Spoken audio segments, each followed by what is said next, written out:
बिहार स्वाभिमान आंदोलन के फेसबुक पेज पर आप सभी का स्वागत है।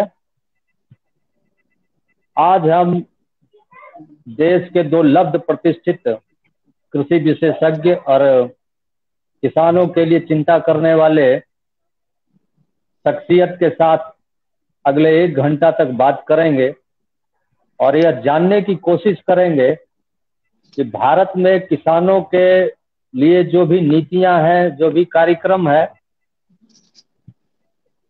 वो पर्याप्त है या उसमें कुछ और करने की आवश्यकता है। सबसे पहले मैं अपने आज के पैनल में हमारे आदरणीय जिनकी उपस्थिति है उनका परिचय करा देना चाहूंगा। हमारे साथ जुड़े हैं दिल्ली गाजियाबाद से श्री नरेश जी सिरोही।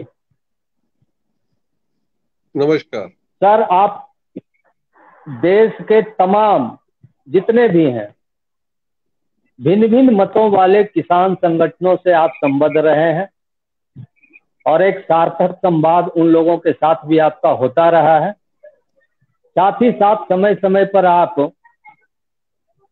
सरकार में या जो भी सरकार में लोग रहे हैं वहां तक किसानों की आवाज को उठाते रहे, उनको बताते रहे हैं। और जब भारत सरकार ने महसूस किया कि इन चैनलों के भीड़ में किसानों का भी अपना चैनल होना चाहिए और किसान चैनल जब लॉन्च हुआ तो उसके आप संस्थापक सलाहकार बनाए गए। आप Indian council for agriculture research के साथ जुड़कर भी कई काम किए। देश के अंदर जब ये मांग उठ रही थी कि किसानों को उनके उपज का लाभकारी मूल्य मिले और स्वामीनाथन कमेटी की जो अनुशंसा है सरकार उसको लागू करे, इसके लिए भी आपने पुरजोर आवाज उठाई। इसी तरह से अपने यहाँ जो विलुप्त प्राय होते जा रहा है स्पीशीज, अपना देसी गौवंश परंपरा, उसके संरक्षण के लिए और उसके संवर्धन के लिए भी आपका लंबा चौड़ा काम है और आप सतत उसके लिए लगे रहते हैं। चर्चा के क्रम में और भी बातें हम करेंगे। भारत के अंदर जब अटल बिहारी वाजपेयी की सरकार थी और ये महसूस किया गया कि माइक्रो फाइनेंस के लिए किसानों के हाथ में भी कुछ आर्थिक ताकत आए, तो केसीसी के लॉन्च में भी आपकी परिकल्पना को सरकार ने माना। इस तरह से बात हम आगे बढ़ाएंगे। हमारे आज के दूसरे मेहमान जो है वो बिहार पटना से जुड़े हैं, आदरणीय डॉक्टर प्रोफेसर राकेश कुमार। ये Bihar Sanjay Gandhi institute for dairy technology में एसोसिएट प्रोफेसर हैं और बिहार सरकार ने जो एक महत्वाकांक्षी इंस्टीट्यूशन की स्थापना की है, बिहार एनिमल साइंस यूनिवर्सिटी, उससे आप संबद्ध हैं। वहां आप सूक्ष्म जीवाणु या जिसे कहें माइक्रोबायोलॉजी, इस पर आपका काम है और मुझे पूरा विश्वास है कि आज के परिचर्चा के बाद कुछ सार्थक चीज निकल के आएगी जो सरकार के लिए भी एक सुझाव के रूप में और किसानों के लिए भी जानकारी के रूप में यह लाभकारी होगा। तो मैं सबसे पहले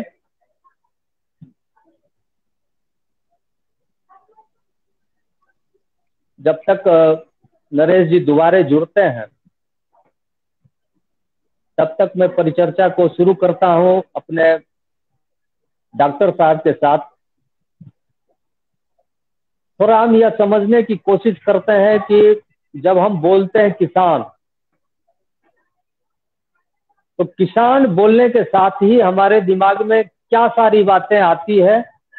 सर के नजर में किसान क्या है और बिहार के परिप्रेक्ष्य में हम किसान को किस दृष्टिकोण से देखते हैं। मैं चाहूंगा डॉक्टर राकेश कुमार जी से वो इस विषय पर अपनी आज की परिचर्चा को शुरू करें। राकेश सर। नमस्कार सर। सर्वप्रथम जो आपने इस परिचर्चा की शुरुआत किसानों के लिए की है, उसके लिए मैं आपको धन्यवाद देना चाहूंगा, सिरोही जी को धन्यवाद देना चाहूंगा कि आज आप लोगों ने मुझे इस परिचर्चा में शामिल किया। और ये परिचर्चा किसानों की उन्नति, तरक्की, उनकी खुशहाली और उनकी समृद्धि से संबंध रखता है। इसलिए मैं आपको मनोज जी सर्वप्रथम बधाई देता हूं। आपने कहा कि किसानों की क्या भूमिका है राज्य की तरक्की में, राज्य की समृद्धि में और देश की तरक्की में। अगर हम बात करें, जब हमारा देश आजाद हुआ था उस समय अगर हम अपने टोटल जो हमारा खाद्यान्न का प्रोडक्शन था, अगर हम उसकी बात करें तो करीब वो 51 मिलियन टन था, जो कि आज के डेट में वो करीब 295 मिलियन टन हो चुका है। इसी तरह से अगर हम अपने हॉर्टिकल्चरल प्रोड्यूस की बात करें तो जब हमें आजादी मिली थी उस समय करीब हम लोग 40 मिलियन टन हॉर्टिकल्चरल जितने भी हमारे साग सब्जी फल फूल हैं इनका प्रोडक्शन करते थे। और आज की डेट में अगर हम देखें तो ये करीब 305 मिलियन टन हो चुका है। दुग्ध के क्षेत्र में जिससे मैं जुड़ा हुआ हूं, क्योंकि मैं अभी भी डेयरी टेक्नोलॉजी जो हमारा कॉलेज है बिहार में अवस्थित पटना में, संजय गांधी कबीर तकनीकी संस्थान, अगर मैं मिल्क की बात करूं तो जब हमें आजादी मिली थी उस समय हमारे दूध का प्रोडक्शन करीब 17 मिलियन टन था, जो कि आज के डेट में करीब 180 मिलियन टन है। अगर हम मछली की बात करें तो ये करीब 0.75 मिलियन टन था, जो कि बढ़ के 10.8 करीब मिलियन टन हो चुका है। मीट प्रोडक्शन भी करीब हम लोग 8.5% के ग्रोथ रेट से बढ़ रहे हैं। और अभी का अगर उत्पादन देखें तो करीब 8 मिलियन टन हम मीट के क्षेत्र में भी अब बढ़ोतरी कर चुके हैं। एक प्रोडक्शन की अंडे के उत्पादन के क्षेत्र में भी हमने अभूतपूर्व सफलता पाई है और करीब 88 बिलियन अंडों का उत्पादन हमारे देश में हो रहा है। यानी हम अगर बात करें जब हमारा देश आजाद हुआ था और उस समय जो हमारे देश की कृषि की स्थिति थी उसमें जबरदस्त बदलाव आया है, जबरदस्त तरक्की हमने किया है। और ये सब संभव हो पाया है आप किसानों के कारण। और किसानों ने जो देश में, जो राज्य में विभिन्न प्रकार की योजनाएं चलाई जा रही है उनसे रूबरू होकर, उनसे जानकारियां, विभिन्न जो संस्थान कार्य कर रहे हैं कृषि के क्षेत्र में, उनसे जानकारी प्राप्त कर उन्हें अपनी धरती पे उतार कर न केवल हमारे देश के लोगों का पेट का भरण पोषण कर रहे हैं, बल्कि हम विदेशों में भी आज निर्यात करने की अवस्था में आ चुके हैं। और हमारे विभिन्न क्षेत्रों में हम धीरे धीरे तरक्की कर रहे हैं और उम्मीद है कि आगे आने वाले वर्षों में जो सरकार की जो नई योजनाएं आई है उसको सफलीभूत करके ग्रामीण क्षेत्रों में हम किसानों तक पहुंचा के और अच्छा कर सकते हैं। तो न केवल ये किसान भाई हमारे पालनहार हैं, हमारे देश की उन्नति, तरक्की और समृद्धि में इनका योगदान है।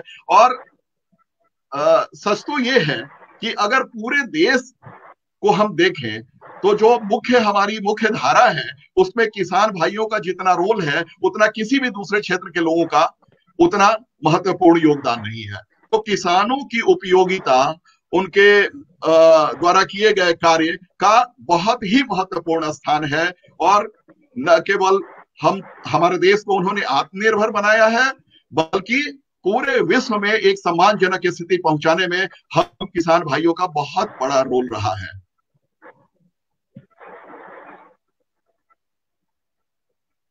सर आगे हम आपसे ये जानना चाहेंगे कि आपने कहा कि लेकिन हम देख रहे हैं कि उत्पादन का जहां तक सवाल है, आप देश ने जब जब किसान के कंधे पर कोई दायित्व दिया, और हम थोड़ा पीछे जाना चाहेंगे, एक समय इस देश में ऐसी स्थिति थी कि हम अपने खाने भर भी खाद्यान्न पैदा नहीं कर पाते। और ये बात उभर के तब सामने आई जब 1965 का युद्ध हुआ और हम लोग अमेरिका से गेहूं मंगाते थे।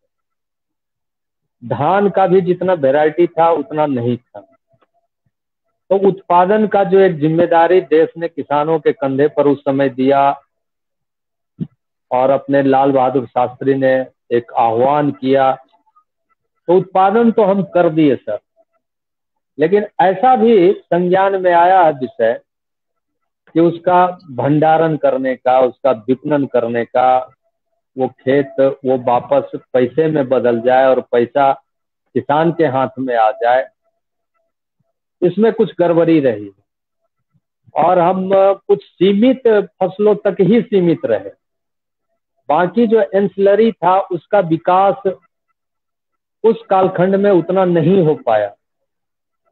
तो आपसे मैं ये जानना चाहूंगा कि किसान तो देश को खाद्यान्न के मामले में आत्मनिर्भर कर दे, लेकिन खुद असहाय रह गया। और बहुत देश में ये कहानी चली, बहुत स्टोरी चली कि किसान को आत्महत्या तक करना पड़ा और उसके आंकड़े आते रहे। तो एक असहाय किसान से एक आत्महत्या करने वाले स्थिति से निकल के उस किसान को आत्मनिर्भर किसान बनाया जाए, और वो कैसे संभव है? इसके लिए क्या करने की जरूरत है? क्या भारत सरकार के या बिहार सरकार के पॉलिसी में कुछ और जोड़ना चाहिए, कुछ और चीजों को उसमें आगे लाना चाहिए, या ये सब जो पॉलिसी है वो पर्याप्त है, इम्प्लीमेंटेशन में कुछ करना चाहिए? मैं आपसे जानना चाहूंगा कि कमी कहाँ है, पॉलिसी में या इम्प्लीमेंटेशन? जी मनोज जी, आपने बहुत ही महत्वपूर्ण सवाल उठाया है हम किसान भाइयों के बीच में, और ये अत्यंत महत्वपूर्ण हो जाता है कि आजादी के बाद हमारे देश की क्या स्थिति थी उस पर हम चर्चा करें, और किस तरह से हमने एग्रीकल्चरल फील्ड में हमने ग्रीन रिवॉल्यूशन के माध्यम से, हमने वेजिटेबल फ्रूट के केस में अगर हम बात करें तो गोल्डन रिवॉल्यूशन के माध्यम से, ब्लू रिवॉल्यूशन जो हमने मछली उत्पादन के क्षेत्र में शुरुआत की, एक पोल्ट्री के लिए जो सिल्वर रिवॉल्यूशन है उसमें हमने देखा, और जो सबसे महत्वपूर्ण जो जिस क्षेत्र से मैं संबंध रखता हूँ, डेयरी, यहाँ पे व्हाइट रिवॉल्यूशन का जो एक जबरदस्त उदाहरण हमारे देश के किसानों के बीच आया, देखने को मिला, मैं उसके बारे में भी संक्षिप्त चर्चा करूंगा।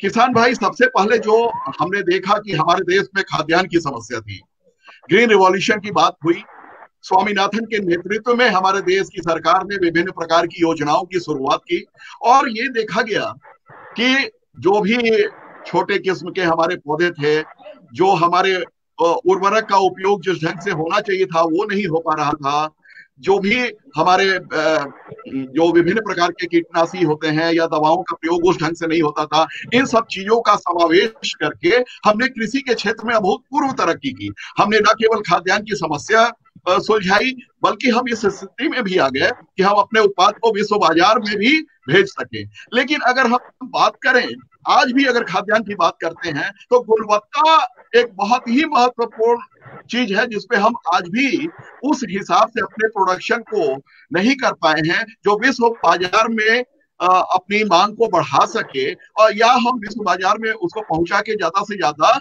हम पैसा अपने किसानों तक पहुंचा पाए। अगर हम दूध के क्षेत्र में देखें तो आप सभी को पता है कि आनंद पैटर्न की शुरुआत गुजरात के आनंद जिले से शुरुआत हुई, खेरा डिस्ट्रिक्ट से।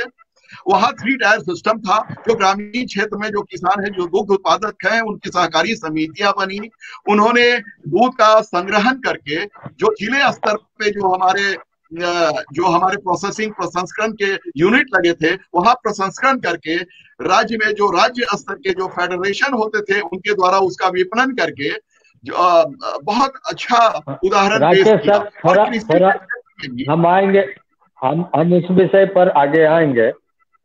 और जी जी सर जुड़ गए हैं वापस, हाँ इनका थोड़ा नेटवर्क का प्रॉब्लम है। सर मेरा सीधा सवाल है जी, भारत के संदर्भ में किसान क्या, नरेश सर, और किसान कौन? सीधा सवाल है कि भारत के और बिहार के परिप्रेक्ष्य में किसान क्या और किसान कौन? देखिए मनोज जी, आपको किसान को समझना है तो प्रकृति को समझना पड़ेगा और ईश्वर की जो व्यवस्था है उसको समझना पड़ेगा। मेरा मानना ये है कि जो व्यक्ति, हम लोग किसान की आज बात कर रहे हैं, बहुत महत्वपूर्ण विषय आपने रखा है। मैं आपको और आपकी पूरी संस्था को धन्यवाद देना चाहता हूँ। अगर आप प्रकृति को समझना चाहते हैं तो प्रकृति जितने जीवों को यहाँ पैदा करती है उनके पोषण की व्यवस्था ये प्रकृति करती है। परमात्मा जीवन देते हैं व्यक्ति को, लेकिन उसके पोषण की जो व्यवस्था है वो किसान करता है। प्रकृति उसको देती है, लेकिन उसको व्यवस्थित करने का जो काम है वो किसान है। इसलिए भगवान के बाद अगर किसी का ये दर्जा दूसरा प्राप्त है पोषण के मामले में, तो वो किसान है। तो ये बहुत आध्यात्मिक विषय भी है कि कोई साधारण विषय नहीं है खाली किसान। आज किसान की जो भी व्यवस्था है वो अलग बात है कि आज हम किसान दुखी है या परेशान है या किन नीतियों के कारण हम लोग लंबे समय से पिछड़े रहे आजादी के बाद से, तो उस पर विचार करने की बात है। लेकिन इस सृष्टि को चलाने के लिए राकेश जी भी मेरी बात से सहमत होंगे कि जो उत्पादन का काम है जो प्रकृति देती है उसको व्यवस्थित करके लोगों तक पहुंचाना, और खाली लोगों तक पहुंचाना नहीं है, जीव जितने भी जीव है सबके पोषण की व्यवस्था हमारे यहाँ जो वेदों में भी मिलता है और बाकी एविडेंस भी जो मिले हैं रॉयल कमीशन में। और मेरी राकेश जी उस बात को सही करेंगे अगर मैं कहीं गलत हूं, तो लगभग 11,000 साल पुराना भारत का कृषि का इतिहास है, जिसमें जो हमारी समन्वित कृषि प्रणाली है उसके माध्यम से केवल इंसानों का ही पोषण नहीं होता मनोज जी, उसमें जो जीव है इस जगत पे, चाहे उसमें पशु पक्षी है चाहे सूक्ष्म से सूक्ष्म जीव है, उसके पोषण की व्यवस्था इस कृषि में पद्धति में है जो हमारी है। भारतीय कृषि पद्धति दुनिया की सर्वश्रेष्ठ कृषि पद्धतियों में है जो पूरी तरह से स्वावलंबन पर आधारित है। तो पहले आपको अपने देश की स्थिति को समझना पड़ेगा कि हमारे देश की स्थिति क्या है, किसानों की स्थिति क्या है ना, और हमारे पास प्रकृति ने जो दिया है वो कौन से संसाधन है वो आपको समझना पड़ेगा। जब तक आप उसको नहीं समझ पाओगे तब तक आप किसान को या कृषि व्यवस्था को या इस देश की परिस्थिति को नहीं समझ पाओगे, और फिर आप आकलन कर सकते हो कि किस तरह की नीतियां हमको अपनानी चाहिए जिससे किसान स्वावलंबी हो पाए और तमाम पोषण की व्यवस्था बना पाए। तो ये बहुत जरूरी है। प्रकृति के दृष्टि से देखें, जैसे मैं राकेश जी को बीच में सुन पाया, प्रकृति ने तो आपको बहुत दिया है दुनिया में, भाई हवा चाहिए आपको, जलवायु चाहिए, मिट्टी पानी चाहिए, तो वो आप देखेंगे कि जलवायु के क्षेत्र से भी भारत बहुत संपन्न है। दुनिया में 15 तरह की जलवायु है, सारी यहाँ है। कृषि की दृष्टि से देखेंगे तो 127 क्लाइमेटिक जोन जो आईसीआर ने आइडेंटिफाई किए हैं, तो 127 के 27 यहाँ है। बहुत बारिश पड़ने वाला क्षेत्र भी यहाँ है, बहुत रेगिस्तान जैसा जो माइनस में जहाँ वर्षा होती है वो क्षेत्र भी यहाँ है। तो बारिश की दृष्टि से भी यहाँ सर्वसंपन्न है। जितने क्लाइमेटिक जोन है वो सारे के सारे यहाँ मौजूद हैं। 64 तरह की मिट्टी पूरी दुनिया में है, तो 46 तरह की मिट्टियां अकेले भारत में है। कोई फसल दुनिया की ऐसी नहीं है जो इस छोटे से भूभाग, अगर हम पूरी दुनिया के भूभाग का अंदाज लगाएं तो लगभग 2.5% से भी कम पे हम हैं, लेकिन आपके पास 56% दुनिया में एवरेज जो खेती की जमीन है मनोज जी, वो लगभग 11 से 12% है। राकेश जी चूंकि साइंटिस्ट भी हैं और सब जुड़े भी हैं, कहीं अगर उनको लगता हो तो मुझे सुधार कर ले मेरी जानकारी के लिए। तो सही है। जितनी मिट्टियां हैं सारी की सारी यहाँ हैं। जितनी ऋतुएं हैं, 6 ऋतुएं होती हैं, 6 ऋतुएं हमारे भारत में हैं। जिस तरह की ऋतुओं के हिसाब से फसल चक्र होना चाहिए, जो फसलें होनी चाहिए, वो सारी यहाँ पैदा होती हैं। दुनिया में खान पान का विज्ञान भी भारत का सबसे प्राचीन है और सबसे अद्भुत है। इससे बढ़िया मुझे पूरी दुनिया में मैंने भी कुछ देखा है, लेकिन मुझे इससे अच्छा नहीं लगा कि यहाँ ऋतुएं जिस हिसाब से फसलों को पैदा करती हैं, व्यक्ति भी उस हिसाब से उस खान पान को अपनाता है, और खाली उस मौसम के लिए नहीं अपनाता, दिनचर्या भी निश्चित है कि कौन सी चीज आपको कब खानी है कब नहीं खानी।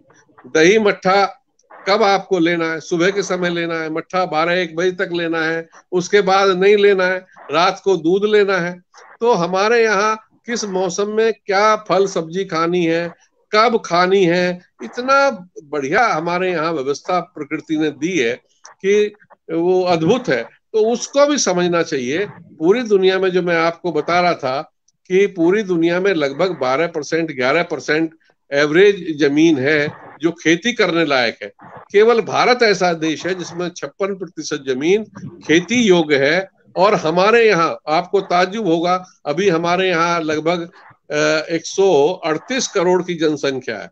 भारत का पोटेंशियल इतना है, अगर इससे दुगनी भी जनसंख्या हो जाएगी तो भारत का एक व्यक्ति भी भूखा नहीं रह सकता। अगर कोई भूखा है तो केवल हमारी व्यवस्था के कारण है, हमारी नीतियों का परिणाम हो सकता है कि हम किसी को भूखा छोड़ दें, लेकिन ये धरती माता ऐसी अद्भुत है कि इससे दुगनी आबादी को खिलाने में सक्षम है। मैं वापस आपके पास आऊंगा सर, एक प्रश्न मैं बीच में लेना चाहूंगा। मनोज जी, आपकी आवाज थोड़ी अब कम हुई है। आवाज कम, अब ठीक है सर? तो आवाज कैसे कम है? हाँ, एक बीच में मैं प्रश्न लेना चाहूंगा जो इसको सप्लीमेंट करेगा। किसान, आपने जैसा कहा कि प्रकृति से बहुत जुड़ा हुआ है, कहीं ऐसा तो नहीं कि हमारी सरकारें भी यही सोचती है कि किसान को प्रकृति के हवाले ही छोड़ दो, प्रकृति के तादम्य से वो अपना काम कर लेगा? मनोज जी, आपकी आवाज थोड़ा कम आ रही है। आवाज देखो। हाँ हाँ, अभी ठीक है सर? अब बढ़ी आवाज? कम हुई है। मेरा सवाल है सर, देखो आवाज जी, मेरा सीधा सवाल है, जैसा कि आपने कहा कि जी बोलिए। हाँ हाँ, अब जा रही है आवाज? जी, आवाज बहुत कम आ रही है, लेकिन मैं सुन पा रहा हूं। मैं वीडियो ऑफ करता हूं तो ये ठीक आ जाएगी। जी,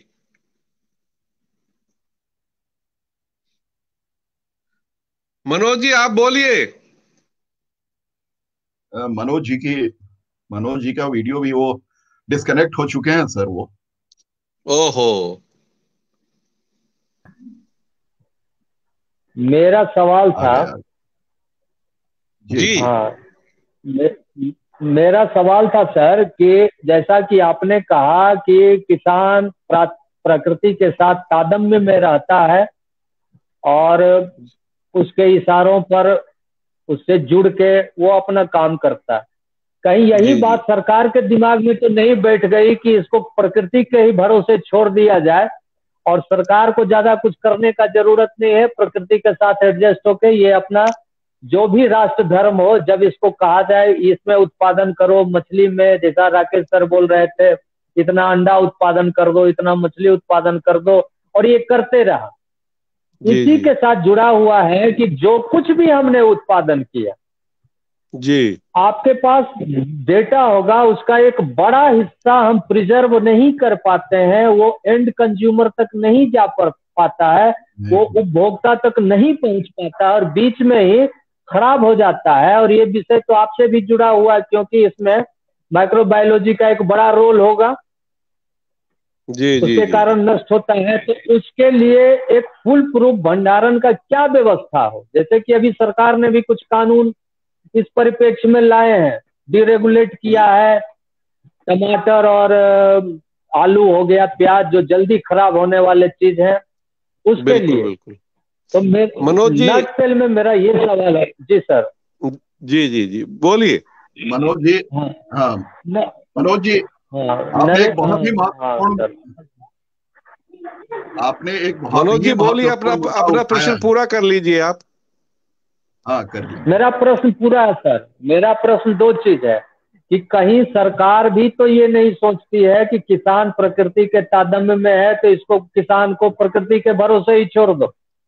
और दूसरा बड़ा चीज है कि जब जब देश ने हमें एक जिम्मेदारी दी खाद्यान्न उत्पादन करने के लिए या किसी भी चीज को, फल सब्जी जो भी हो, मछली अंडा जैसा कह रहे थे, हमने उस टारगेट को अचीव किया लेकिन उसको प्रिजर्व नहीं कर पाए, उसको बाजार तक नहीं पहुंचा पाए, उसका उपज का वाजिब मूल्य हमको नहीं मिल पाया, और बहुत चीज एंड कंज्यूमर तक नहीं पहुंच के बीच में ही जो पेरिसेबल गुड्स था वो खराब हो गया। जी जी, मनोज जी आपने बहुत अच्छे, दोनों बातें बहुत अच्छी उठाई हैं, और ये हम सबको जानना चाहिए कि प्रकृति, जो मैंने एक पहले अपने बातचीत में आपको कहा, प्रकृति के संसाधनों की उनका जो स्पीकर प्रचुर कहाँ जा रहा मात्रा है? में हमारे पास है, हाँ? आप को मैं आप ये आपको या हम सबको जानना चाहिए कि भारत की जो कृषि व्यवस्था है उसका अध्ययन जरूर करना चाहिए।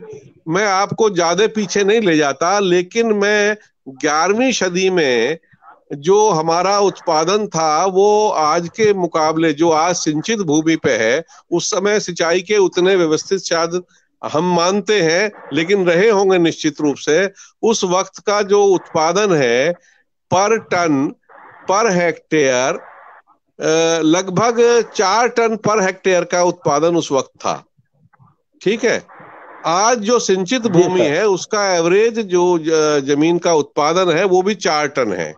तो ऐसा नहीं है कि आपकी व्यवस्था उस वक्त अच्छी नहीं थी। 11वीं सदी की मैं बात कर रहा हूं। अगर किसी को भी कोई शंका हो तो वो उसमें चेक कर सकते हैं, मुझे भी दुरुस्त कर सकते हैं। मैं पूरा जिम्मेवारी के साथ ये बात कह रहा हूं। लेकिन बीच में क्या हुआ कि लंबे समय किसान ऐसा है जो उत्पादन करने वाला फोन है, करके और फोटो जो इनका क्यों शासक नहीं आ वर्ग है, शासक वर्ग का जो शोषण वाली व्यवस्थाएं रही, उन्होंने देश की कृषि को बर्बाद किया। अकबर के बाद यहाँ बहुत ज्यादा विसंगतियां पैदा हुई, और अकबर काल के बाद। लेकिन जब से ये उपनिवेशवाद में हमारा देश फंसा और गोरों का राज यहाँ हुआ, उसके बाद से कृषि की व्यवस्था और बहुत बदतर होती चली गई। तो प्रकृति ने तो आपको दिया है, तो शासन व्यवस्था का बहुत बड़ा रोल है किसान को, किसान की नीतियों को व्यवस्थित करने में, सुचारू करने में, और उसको बहुत महत्वपूर्ण ये विषय आपने उठा दिया। तो अब मैं आपको अंग्रेजों की बात छोड़ देता हूं, लेकिन भारत की बात बताता हूं मैं आपको कि हमारे यहाँ व्यवस्था बहुत थी, और आजादी के तुरंत बाद यहाँ कई फेज में बहुत अच्छे सुधार हुए हैं।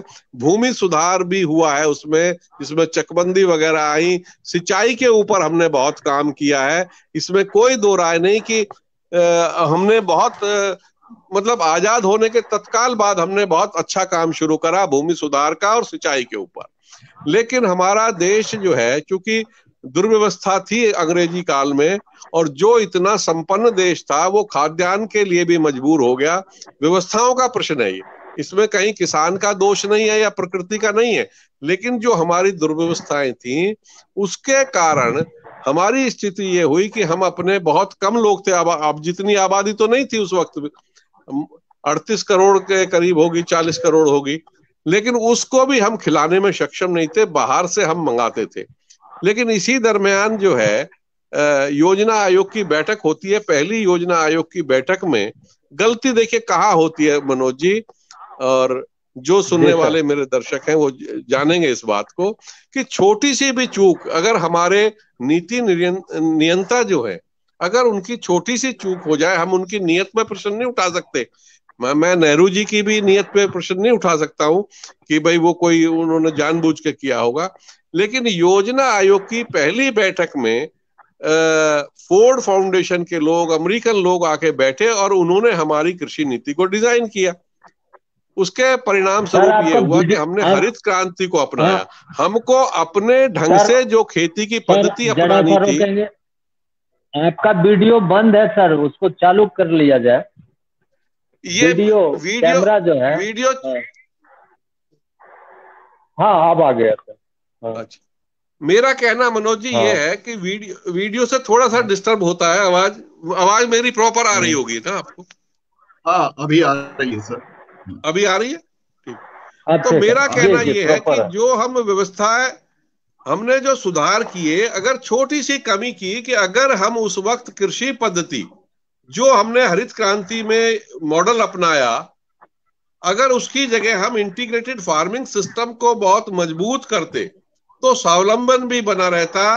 और एक बात तो हुई कि हरित क्रांति ने हमको, जो राकेश जी बता रहे थे डॉक्टर साहब, उन्होंने हमको उत्पादन में तो इतना ऊंचा पहुंचा दिया, लेकिन उसका परिणाम ये हुआ कि हमारी मिट्टी गड़बड़ हो गई, हमारा पानी लगभग 264 जिले आज डार्क जोन में चले गए, हमारा पर्यावरण बिगड़ गया, गांव का जो स्वास्थ्य था वो बिगड़ गया, अत्यधिक कीटनाशक और खाद का उत्पादन जो असंतुलित ढंग से हमने किया है उसमें हमारा नुकसान हुआ।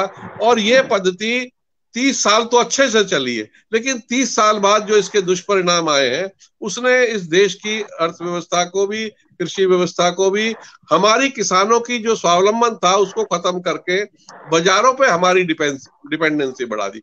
तो छोटी सी एक चूक, अगर हम उस वक्त जो भारत की कृषि पद्धति थी उसको अध्ययन करके यूरोपियन पद्धति को ना अपनाते, बड़े कॉरपोरेट के, बड़ी इंडस्ट्री को हम इसमें ना घुसा के अपने अनुसार खेती को बढ़ावा देते, तो जो हमारा उत्पादन 11वीं सदी में था 4 टन पर हेक्टेयर का, आज भी 4 टन पर हेक्टेयर का है। तो हम बिना अपनी प्रकृति संसाधनों को नुकसान पहुंचाए बिना हम उसको पा सकते थे, ऐसा नहीं है कि हम उसको नहीं पा सकते थे। तो ये थोड़ी सी हमसे चूक हुई। नीति निर्माण करने वाले जो लोग हैं उनका दृष्टिकोण कैसा होना चाहिए, उनको पूरी समझ होनी चाहिए। जो जमीनी लोग हैं उनसे जुड़ के या अपनी परंपरा का देख के तब हमको अध्ययन करना चाहिए, देखना चाहिए। और कृषि व्यवस्था तो ऐसा नहीं है, बहुत सारे सुधार उसमें हुए, एपीएमसी एक्ट भी आया, प्रोक्योरमेंट हमने शुरू करा, एमएसपी शुरू किया। सुधार में किसी सरकार ने कोई कसर नहीं छोड़ के रखी है, लेकिन राजनीतिक लोगों की जो समझ है, अगर उस तरह की बेसिक समझ उनकी क्लियर नहीं है तो कई बार बहुत सारे बाहर की चमक दमक देख के हम उसमें फंस जाते हैं और हम अपना नुकसान कर बैठते हैं। ऐसा नहीं है कि कोई राजनीतिक लोग बेईमान थे, उन्होंने जानबूझ के किया। सरकार किसी की हो, कांग्रेस की हो, बीजेपी की हो, समाजवादियों की हो, किसी पे मैं आरोप नहीं लगाता हूँ। ये आरोप लगाने का किसी को मंच नहीं है, राजनीतिक मंच की तरह हमको इस्तेमाल नहीं करना चाहिए ऐसे मंचों को। हमको वास्तविक जो किसानों की समस्या है उसको इस्तेमाल करना चाहिए। जरा एक थोड़े हम इस चर्चा को और दूसरे दिशा में, और जो कुछ विषय आपने इस दौरान उठाए, सर लगता है फिर कैमरा आपका ऑफ हो गया। नहीं, आप बोलते रहिए, मुझे आवाज आपकी थोड़ी कम आ पा रही है। जी आवाज तो आपकी आवाज की थोड़ी दिक्कत है। हाँ, मेरा सीधा सवाल था, अभी जो आपने बताया उसी से एक संदर्भ उभरा, जैसे आपने चकबंदी के बारे में बोला या इंटीग्रेटेड फार्मिंग के बारे में बोला। अब राकेश सर से हम जानना चाहेंगे कि जहां जो इंटीग्रेटेड फार्मिंग की बात नरेश सर ने उठाई, हम जानते हैं कि बिहार में जोत का आकार 1 हेक्टेयर से कम, 90% ऐसा है कि जहां 1 एकड़ से कम जोत का साइज है। आप विज्ञान से जुड़े हुए हैं, बिहार के परिप्रेक्ष्य को जानते हैं, यहाँ चकबंदी जैसी कोई व्यवस्था नहीं है, तो फिर आप नीति तो बना दिए, लेकिन हाउ इट इज पॉसिबल जब मेरे पास जोत का आकार ही उस तरीके का नहीं है। तो जितना भी आप योजना लेके आते हो, आप जो भी ड्रिप इरिगेशन की बात करते हो या अन्य किसी भी चीज की बात करते हो, जब मेरे पास जोत का आकार ही कम है और कई खेत में खेती करना हमारी बाध्यता है सर, रक्षा सुरक्षा का भी प्रश्न होता है। तो इंटीग्रेटेड खेती तो किताब में है बिहार में, फिर कुछ कानून की भी बात आती है, और दूसरी तरफ हम देखते हैं कि सारे योजना का जो घोषणा होता है वो तो मैक्रो लेवल पर होता है। किसान को तो आप एक तो बाजार पर छोड़ दिए थे, उस पर हम आएंगे बाद में, लेकिन हमको लगता है कि उसको एक पॉलिसी के जंजाल के अंदर खड़ा कर दिए हैं कि आपको ये भी मिलेगा, ये भी मिलेगा, ये भी मिलेगा, लेकिन उसको समझ में नहीं आ पाता है कि आखिर हम उस चीज को अवेल करें तो कैसे करें। मेरा राकेश सर से सवाल होगा कि क्या पॉलिसी पर्याप्त है या पॉलिसी में कुछ कमी है? कुछ बेसिक चीज हम छोड़ दे रहे हैं और कुछ आकर्षक चीज की तरफ जा रहे हैं, और इम्प्लीमेंटेशन में कहाँ परेशानी है? जो योजना जिस किसान के लिए, मैं एक सीधा सवाल करता हूं कि आपने तय किया कि भारत के हर मतदाता को हम एक वोटर कार्ड देंगे, आपने दे दिया। आपने तय किया कि हर नागरिक को हम एक आधार कार्ड देंगे, दे दिया, लेकिन बिहार के हर किसान को एक केसीसी क्यों नहीं मिल पा रहा है? कहाँ दिक्कत है, पॉलिसी में या इम्प्लीमेंटेशन? मनोज जी, आपने एक बहुत ही महत्वपूर्ण सवाल उठाया है। सर्वप्रथम आपने जो जोत के आकार के कम होने की बात की है, तो मैं बताना चाहूंगा कि 1971 में एक आदमी पे 2.41 हेक्टेयर जमीन था, जो आज के समय में करीब एक हेक्टेयर 1.05 हेक्टेयर के आसपास रह गया है। अगर आने वाले वक्त की परिकल्पना हम करें तो 2050 में ये करीब 0.09 हेक्टेयर बच जाएगा। आप कल्पना कर सकते हैं कि एक किसान के पास जोत की आकार कितनी छोटी होती जा रही है, और उसमें अगर हम उस तरह की खेती के बारे में सोचने की शुरुआत आज नहीं करेंगे तो आगे आने वाला वक्त हमें बहुत परेशानी में ला सकता है। तो जो आज हमारे राज्य की सरकार, हमारे देश की सरकार ने जो समेकित कृषि प्रणाली की बात की है, वो बहुत ही महत्वपूर्ण हो चला है कि हम कम जोत वाले जगह में भी कौन से महत्वपूर्ण फसल हैं जिसका विपणन सुदूर के क्षेत्रों में करके ज्यादा से ज्यादा मुनाफा कमा पाए। आज भारत सरकार ने ऐसी योजनाएं आत्मनिर्भर भारत योजना के अंतर्गत की है कि वो सारे जो एग्रीकल्चरल प्रोड्यूस जो हम अपने यहाँ प्रोड्यूस करते हैं, उसको हम दूसरे राज्यों में भी उसका विपणन करके ज्यादा से ज्यादा मुनाफा कमा सकते हैं। एक महत्वपूर्ण सवाल आपने और भी उठाया था कि जो हमारा इस प्रश्न के पहले आपने उठाया था कि जो हमारा जो फूड प्रोडक्शन है वो बहुत ज्यादा खराब हो रहा है, इससे बहुत ज्यादा लॉसेस हैं। तो मैं आपको एक बताना चाहूंगा कि हम अपने देश में जितना भी खाद्यान्न का उत्पादन कर रहे हैं उसका 1/3 आज भी हमारा बेकार चला जाता है, वो उसका हम लोग लॉस हो जा रहा है हमारे देश में। और अगर हम वो पैसे के टर्म में देखें तो करीब 1 लाख करोड़ रुपए का सालाना हमें उससे हानि हो रही है। तो वो भी एक बहुत महत्वपूर्ण चीज है कि हम कैसे उनका संरक्षण करें, कैसे जहां पे हम उसको लंबे समय तक रख पाने में अपने आप को चेंज करके उस तरह की व्यवस्था कायम करें। और सरकार की कई तरह की योजनाएं हैं जिसको कि अगर हम अपने रोजमर्रा के जीवन में अपने क्षेत्र में उतार के उन सारे चीजों को उनका प्रिजर्व करके हम सुदूर के क्षेत्रों में उसका विपणन करके हम ज्यादा से ज्यादा मुनाफा भी कमा सकते हैं और अपने रोजमर्रा के जीवन में होने वाले। मनोज जी, हाँ सर, सवाल तो यही खड़ा होता है ना फिर सर कि आपके पास सब कुछ है। जी सर, मेरा कहना यह है कि राकेश जी ने जो बात करी है उसका जो, या आपका प्रश्न था कि जो हमारे खाद्यान्न बर्बाद होते हैं उसका कारण क्या है। उसका कारण सबसे बड़ा ये है कि जो आपकी फसल प्रणाली है, जो फसल चक्र है, और जिसमें इंटीग्रेटेड फार्मिंग सिस्टम की बात कर रहा हूँ, समन्वित कृषि प्रणाली की बात कर रहा हूँ, उसमें जो ये खाद्यान्न उत्पादन है इसमें बेकार होने की समस्या नहीं आएगी। इसमें ये हम अपनी जरूरत के हिसाब से पैदा करेंगे, सरप्लस के लिए हम बाजार दिखाएंगे, तो ये उसमें व्यवस्था है। अगर हम अपना केवल कृषि प्रणाली को सुधार लेते, जो आपकी है बिहार की जो है वो उत्तर प्रदेश की नहीं है, उत्तर प्रदेश की है तो पंजाब की नहीं है, पंजाब की है तो पहाड़ी राज्यों की नहीं है।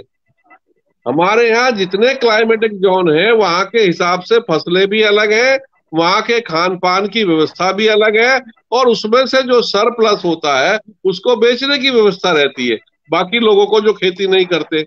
तो ये समन्वित कृषि प्रणाली में जो आपका प्रश्न था, अगर आपको इसमें सीरियसली जवाब ढूंढना है तो वहां आपको मिल सकता है इसका प्रश्न। एक प्रश्न इसी से जुड़ा हुआ है सर। हमको जैसा लगता है या आप लोगों से सुन के जान के ये लगता है कि जो एक प्राचीन भारतीय दर्शन था और उस दर्शन के हिसाब से जो कृषि का दर्शन था, हमको उस समय पता था कि उत्पादन कैसे करना है, उसका विपणन, जैसे विपणन में आता है बात, एक वाटर सिस्टम होता था। हम किसी से कोई भी सेवा लेते थे या कोई भी वस्तु लेते थे, बदले में अनाज देते थे। आज घूम फिर के दुनिया वहां पहुंची है, कैशलेस की बात हम कर रहे हैं। ये कैशलेस और जो मेरा अपना था एक विपणन का सिस्टम, जहां बिचौलिया नहीं था। हम नाई से बाल बनवाते थे तो उसको अनाज देते थे, ब्राह्मण से पूजा करवाते थे तो उसको देते थे। केवल विपणन में नहीं, उत्पादन में भी और उसका भंडारण में भी। गांव के अंदर जो वो मिट्टी का बना के उसमें अनाज हम लोग रखते थे कोठी में, और ये हाँ कोठी में, इन सब चीजों को एक एक करके हमसे छीन लिया गया। एक बहुत बड़ा नेक्सस है, एक बहुत बड़ा षड्यंत्र है। और हमारे यहाँ जो एक्सपर्टीज था, जिसको कहते हैं आज, जिसको माइक्रो इंडस्ट्री की जो बात हो रही है कि हम अपने ही उत्पाद में प्रोसेसिंग कर लेते थे, अचार बना लेते थे, उसका कुछ और बना लेते थे, अनाज का कुछ और बना लेते थे, चना है उसका सत्तू बना के रख लेते थे, दूध का घी बना लेते थे। इन सब चीजों को तो एक एक करके उसमें इंफीरियोरिटी कॉम्प्लेक्स भर के कि तुम्हारा ये सोच है, तुम्हारा ये जो तरीका है वो गलत है।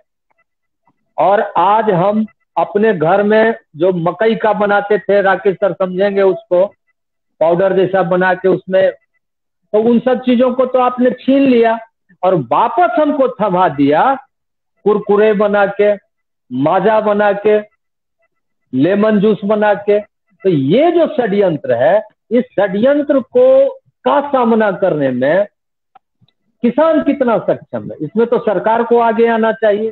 तो क्या आपको लगता है, मेरा सवाल आप दोनों से है, कि सरकार इसके लिए जो पर्याप्त कानूनी प्रावधान होना चाहिए इस चीज को संरक्षित करने का, और क्या हम पारंपरिक तौर तरीके से दूर जो होते गए या हमको दूर कर दिया गया? मतलब मेरा सवाल सीधा है कि हम दूर हुए या हमको दूर कर दिया गया, और दूर कर देने के पास उसका मंशा क्या था और उसका हमको कितना लाभ मिला या हानि मिला? और अगर हानि मिला तो इसको फिर वापस पटरी पर लाने के लिए क्या किया जा सकता है? कुछ सार्थक सुझाव हम चाहेंगे कि आप हमारे दर्शकों के साथ साझा करें। पहले नरेश सर और फिर डॉक्टर साहब दोनों। और आपसे तो अपेक्षा है कि आप पूरे भारत के फलक पर उस चीज को रखें। और राकेश सर बिहार से जुड़े हुए हैं, तो बिहार के लोगों के लिए यहाँ के, जैसा कि आपने बताया कि हर क्लाइमेटिक जोन में परिस्थितियां बदलती है, तो परिस्थिति के अनुरूप नीतियां भी बदलनी चाहिए। तो सबसे पहले मैं आपसे आग्रह करूंगा कि आप इस पर। मनोज जी, आप जो आज ये प्रश्न उठा रहे हैं ना, ये हम लोगों को बहुत चीजें पुरानी भी याद दिला रहे हैं, और जो दर्शक गांव देहात से जुड़े हैं वो भी उस बात को आज महसूस कर रहे होंगे कि हम कहाँ आज पहुंच गए। तो मेरा कहना यह है कि जो आपने बात की अभी उत्पादन की, देखिए पहले गांव की व्यवस्था को समझिए और आज भी व्यवस्था जो है उसको भी समझिए। गांव में जो केवल किसान ही उत्पादन नहीं करता था, हमारा फसल चक्र इस तरह का था कि जैसे मैं अगर पश्चिम उत्तर प्रदेश में जहां मेरा गांव है मैं उसकी बात करूं, तो मेरे यहाँ खाद्यान्न में होता था गेहूं, धान, मक्का और बाजरा, ठीक है। उसके बाद मेरे यहाँ दलहन में उड़द की दाल बहुत होती थी, मसूर होता था, चना होता था, और अरहर की दाल कम होती थी। अरहर की दाल यहाँ कम खाई जाती है। तो दलहन होता था, अनाज होता था। मेरे यहाँ तिलहन में सरसों होती थी और तिल होता था, तो मेरे तिलहन की जरूरत पूरी हो गई, ठीक है। मेरे यहाँ सन, खाद बुनने के लिए सन की उपलब्धता थी, खूब सन बुनते थे। खेती के कामों में भी रस्सी बनाने के लिए काम आता था सन, उसको बुनते थे। बाड़ी जरूर, बाड़ी आपके यहाँ समझते हैं कि नहीं? कपास, जी जी जी, हाँ। मेरे यहाँ चाहे एक किसान के यहाँ 1 बीघा कपास बोए, लेकिन जरूर बोई जाती थी। अब ये बताइए कि कपास अगर मेरे यहाँ बोई जा रही है तो मेरे गांव में उसके सहारे, कपास के सहारे कितने लोगों को रोजगार मिल रहा है?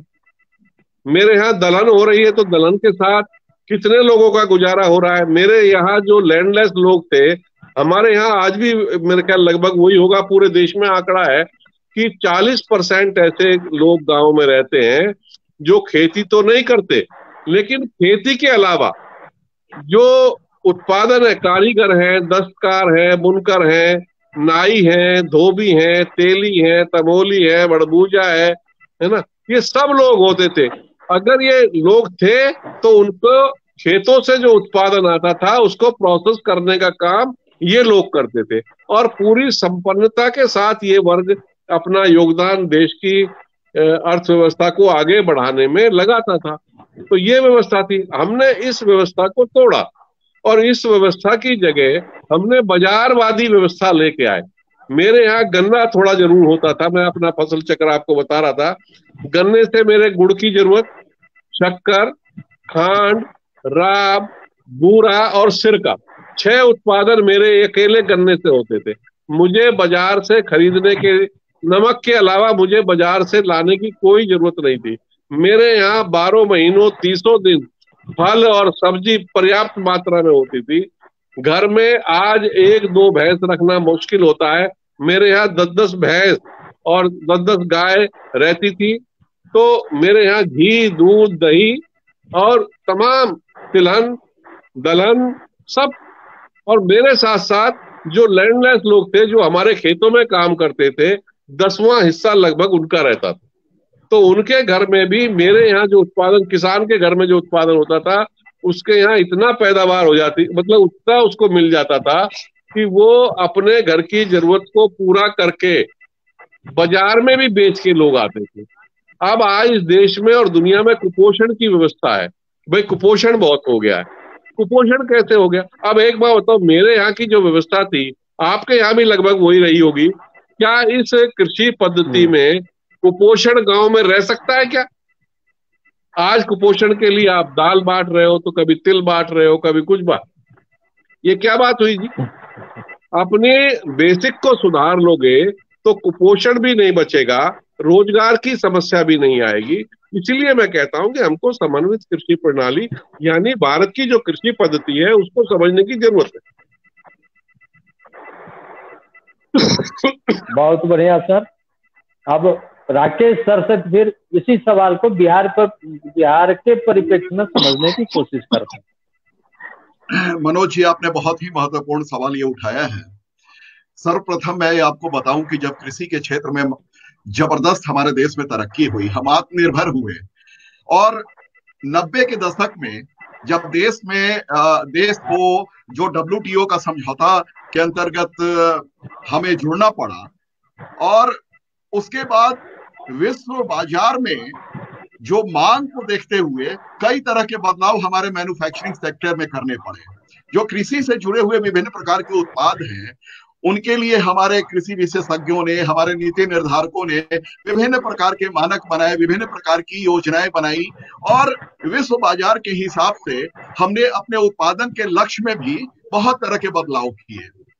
और जब स्थितियां बदली तो हमने ये देखा कि कृषि के क्षेत्र में हम वो कैसे, कौन कौन से उत्पाद हैं जिनको कि हम लंबे समय तक भी उसको संरक्षित कर सकें, दूसरे क्षेत्रों में उसका विपणन करके ज्यादा से ज्यादा मुनाफा कमा पाए, और इसपे रोज जो हमारे बाजार में नित्य नए नए जो हमारे अलग अलग तरह के भोज्य पदार्थों का फॉर्मुलेशन देखा गया, उन सबों को ध्यान में रखते हुए हमारे देश के मैन्युफैक्चरिंग सेक्टर, जो फूड सेक्टर के लोग हैं, उन लोगों ने काफी बड़ा बदलाव किया। और उसी का नतीजा आप देख रहे हैं कि जो हमारी ट्रेडिशनल चीजें थी, जो सदियों से हम लोग करते आ रहे थे, जो हम अपने भोजन में जिसका समावेश होता था रोजमर्रा के जीवन में, उसमें बदलाव लाके विश्व बाजार के हिसाब से हमने अपने उत्पादन तकनीक में बदलाव लाई, और अपने जो उत्पाद हैं उसमें भी कई तरह के नए चीजों को हम लोगों ने बनाने की शुरुआत की।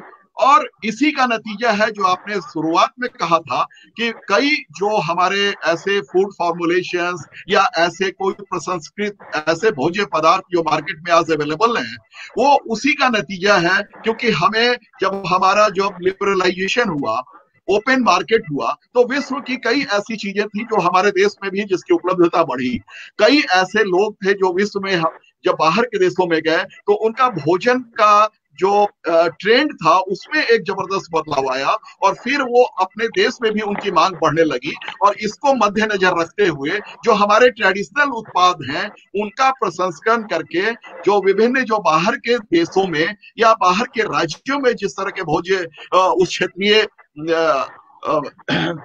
क्षेत्र के लोगों में जो भोज्य पदार्थ या जो फॉर्मुलेशन यूज किया जाता था, जी जी जी सर, उसका उत्पादन अपने यहाँ भी शुरुआत कि हाँ, हमको जो आपने एक बेरहम बाजार के भरोसे छोड़ दिया गया, आपने तो बता दिया बड़े बड़े विज्ञापन के जरिए कि कोको कोला कोई गेस्ट आए तो कोको कोला देना थोड़ा हाई स्टैंडर्ड होता है, अगर उसको लस्सी ऑफर कर दो या नींबू का जो शरबत होता है वो कर दो, बेल का शरबत, आम का शरबत, जो हम लोग पहले करते थे।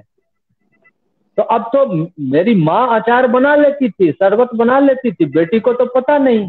तो आपने तो एक गैप पैदा किया और आप फिर टेट्रा पैक में वही सब चीज लाके हमारे यहाँ धरने लगे। आपने एक षड्यंत्र किया, तो इस षड्यंत्र से तो सरकार बचा सकती थी ना।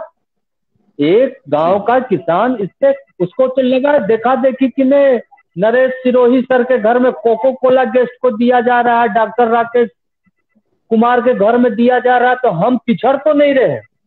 एक सामाजिक चिंतन में और एक नकारात्मकता को जो भर दिया गया, बाजार मेरा कई तरह से शोषण किया, कई तरह से दोहन किया। पहले जैसा नरेश सर ने कहा कि हम चीजों को अपने जरूरत के हिसाब से उत्पादित करते थे और अपने जरूरत के पूरा कर लेने के बाद और का भी जरूरत पूरा करते थे, गांव का, इलाके का, कस्बे का, जिससे हम अपना घर बनाते थे, कपड़ा लेते थे या बाकी का जो सेवा था उससे हम लेते थे। हमको ज्यादा की जरूरत हमको नहीं थी। एक फिल्म का गाना है ना कि हम थोड़े में गुजारा करते हैं, ज्यादा की जरूरत नहीं, हम थोड़े में गुजारा करते हैं, ये किसान के लिए ही। और राज कपूर का आप चाहे हमको लाख सिखाए, लेकिन राज कपूर साहब के एक फिल्म का गाना है कि सब कुछ सीखा हमने ना सीखी होशियारी। सच है दुनिया वाले कि हम हैं अनारी, हम तो देश का, राष्ट्र का, समाज का दायित्व पूरा करते रहे। नरेश सर ने कहा कि हम तो पशु पक्षी का भी जरूरत पूरा करते रहे। अभी लॉकडाउन में सारा इंडस्ट्री बंद हो गया, आपके ट्रांसपोर्ट बंद हो गए, आपके स्कूल कॉलेज बंद हो गए, मॉल बंद हो गए, सारा आर्थिक गतिविधियां बंद हो गया। हम तो खड़ा रहे सर, हम तो खड़ा रहे और हम आपके थाली तक, आपके किचन तक अन्न को और खाद्य को, कुछ तो हम पर अलग ढंग से सोचो। क्यों नहीं? बैंक वाला, बैंकिंग सेक्टर है, क्या हमको, अब जानते हो कि आज जितना इसमें चाहिए, और नरेश सर का तो मैं शुक्रिया अदा करूंगा क्योंकि ये पहली बार वाजपेयी सरकार में महसूस किया गया कि नहीं, किसान के हाथ में भी कुछ आर्थिक ताकत आना चाहिए। और दूसरी बात, ये नरेंद्र मोदी सरकार, मखौल उड़ाया गया कि 2000 क्या दे रहे हैं। माइक्रो फाइनेंस की जरूरत है किसानों का।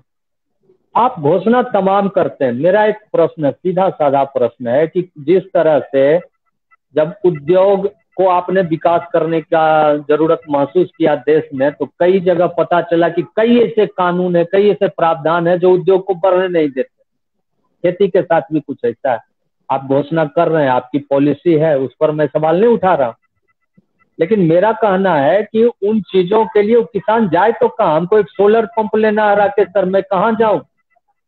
कोई नहीं बताता। हमको मिट्टी जांच कराना है, मैं कहाँ जाऊं? ये सारे आपके कैलेंडर में, आपके डायरी में, आपके विज्ञापन में, जमीन पर कुछ नहीं है। क्या ऐसा हम कुछ कर सकते हैं कि एक सिंगल विंडो सिस्टम हो, ब्लॉक के लेवल पर एक सक्षम अधिकारी हो जिसके पास गांव का किसान जाए और सरकार के नीति के आलोक में अगर वो कुछ जानकारी हासिल करना चाहे? हम तो फॉर्म भी नहीं भर पाते हैं सर, स्थिति तो मेरी ये है ना, मैं फॉर्म भी नहीं, कहाँ चीजों को समझता है। तो जिसके लिए बना रहे हो उस तक कैसे पहुंचे, वो उसको एवेल कैसे करे, हमको भी मालूम है और आपको भी मालूम है कि कृषि के लिए मिलने वाला सब्सिडी का एक बहुत बड़ा हिस्सा एग्रो इंडस्ट्री के रूप में कोई और ले जाता है सर, किसान तक तो नहीं मिलता है। यहाँ तक आते आते सूख जाती है कई नदियां, मुझे मालूम है पानी कहाँ ठहरा हुआ हो। कुछ ऐसा उपाय बताइए कि पानी जिसके लिए चला था उस तक पहुंच जाए, उसकी प्यास मिट जाए। नरेश सर, पहले मैं आपसे जानना चाहूंगा और फिर डॉक्टर साहब। देखिए मनोज जी, नीति निर्धारण में जो भी नीति बनाने वाले लोग हैं, और अगर कोई भी नीति अपेक्षित परिणाम नहीं दे रही है तो उसके मुझे 3 कारण लगते हैं। क्योंकि पूरे कई इसमें बड़े झोल हैं। क्योंकि कई बार नीतियां, ऊपर की जो ब्यूरोक्रेसी है, सरकार तो चाहती है कि अच्छे से अच्छा नीति बने, लोगों को राहत हो, लेकिन जो एक अधिकारी वर्ग है, ब्यूरोक्रेसी है, उसमें जो लोग जिनकी जिम्मेवारी है कि वो नीतियां बनाएं, उनको जमीनी हकीकत से वो रूबरू नहीं होते। वो बहुत अच्छे हैं, ईमानदार है, लेकिन जमीनी सच्चाई उनको नहीं पता है कि इसका अंतिम परिणाम कैसे होगा। तो वो नीतियां भी अक्सर फेल हो जाती हैं। नीचे आती आती उनका भी पानी रास्ते में ही सूख जाता है, वो नीचे तक, प्यासे तक पहुंचता ही नहीं। तो नीचे जमीनी स्तर का बहुत ज्ञान होना आवश्यक है। ऊपर का नीति बनाने में, ड्राफ्ट करने में, उसको फाइनेंस से क्लियर कराने में, बाकी सब बड़े टेक्निकल इशू हैं, उसमें वो बहुत एक्सपर्ट होते हैं और करा लेते हैं। लेकिन जैसे ही जमीन पे नीति आएंगी, वो अपेक्षित परिणाम नहीं दे पाएंगी। तो उसमें एक ये है कि जो नीति निर्माण करने वाले लोग हैं, उनको जमीनी हकीकत का भी पता होना चाहिए, ये बहुत जरूरी है।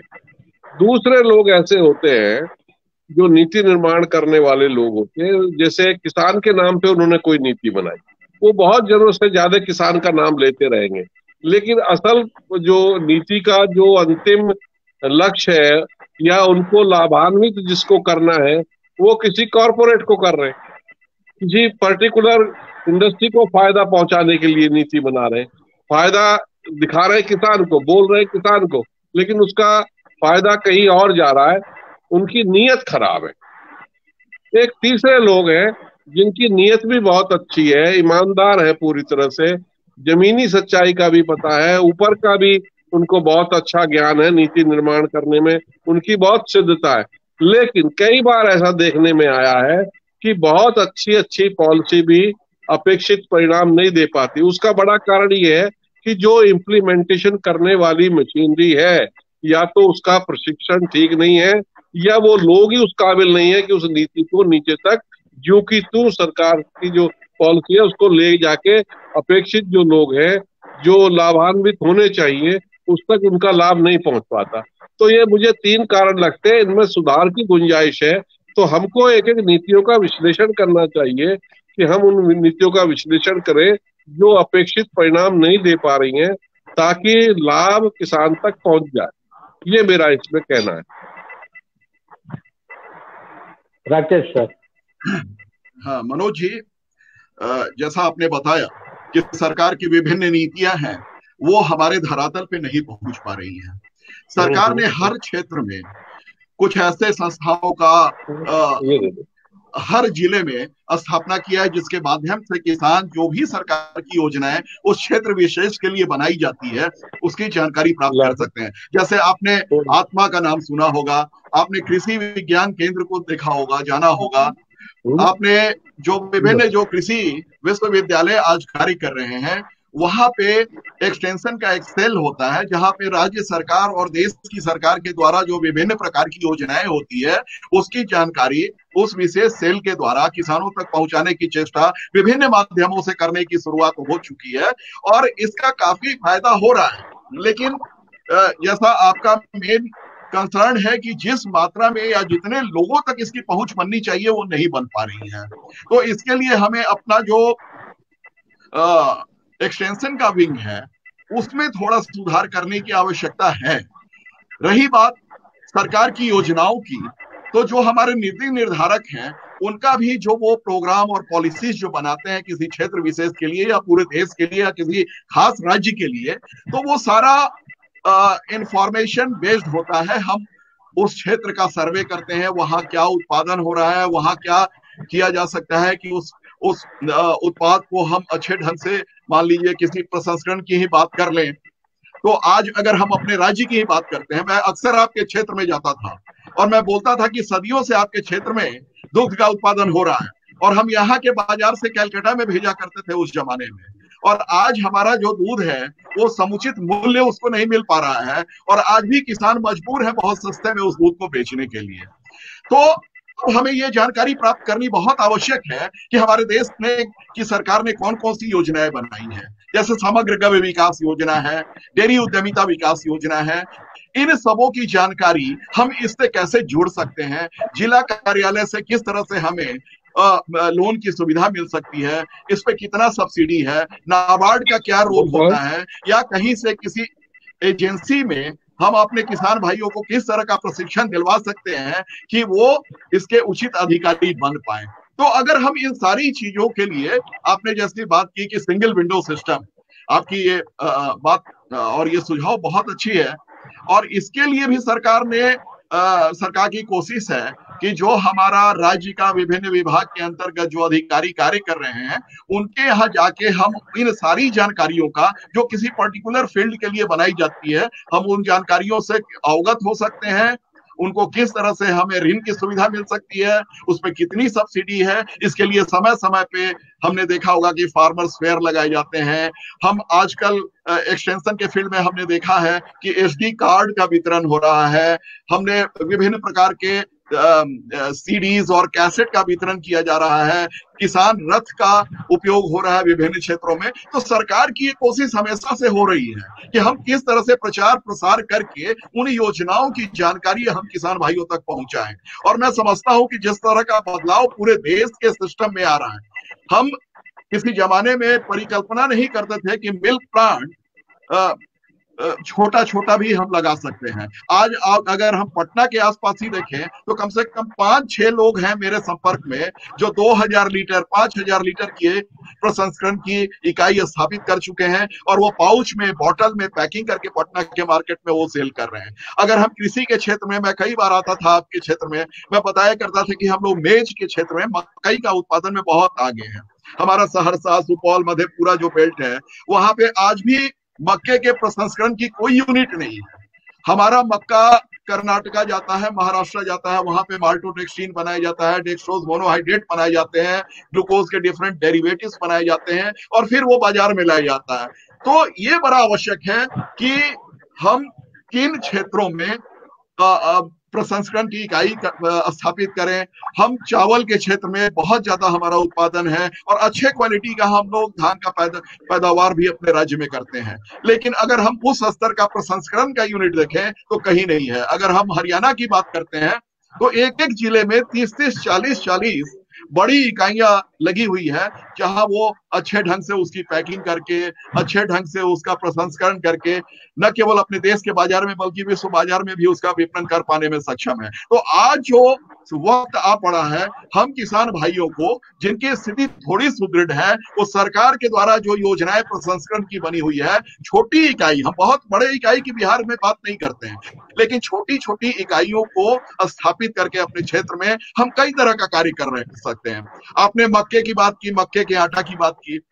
आज कहीं भी मॉल में या कहीं बड़े स्टोर में आपको मक्के का आटा नहीं मिलेगा। क्या हम इसे ग्राइंड करके या इसके मक्के के आटा का उत्पादन करके सुदूर के क्षेत्रों में हम इसका विपणन कर सकते हैं? हमने गन्ने की बात अभी सर ने करी कि भाई जी सर, हाँ, मैं यहाँ मेरा सीधा सवाल था, है उससे इनकार नहीं है। आज आप कई तरह का व्यवस्था, कई तरह का टेक्नोलॉजी, कई तरह का मशीन, ये सब कुछ उपलब्ध है। मेरा कहना है सीधा सीधा कि जो योजना है उसको किसान उस मात्रा में, जिस मात्रा में अवेल करना चाहिए, नहीं कर पा रहा। तो क्या इसके लिए कोई ऐसी व्यवस्था का आप सुझाव दे सकते हैं कि कोई 1 KVK के अंदर ही या कहीं और भी? क्योंकि हमको पता नहीं होता सर कि हम इस चीज को जाए कहाँ। हम अब जमीन का बात बता रहे हैं। अभी जैसा डिस्पैरिटी की बात की है नरेश सर ने, बहुत अच्छी बात की। अभी एक उदाहरण देके मैं बताना चाहता हूँ, आप मोकामा से जुड़े रहे, मैं भी आता हूँ। 1 लाख हेक्टेयर अभी बिहार का सबसे माने ज्यादा उत्पादन का क्षेत्र है, तो आप वहां के लिए नीति नहीं बनाते हो।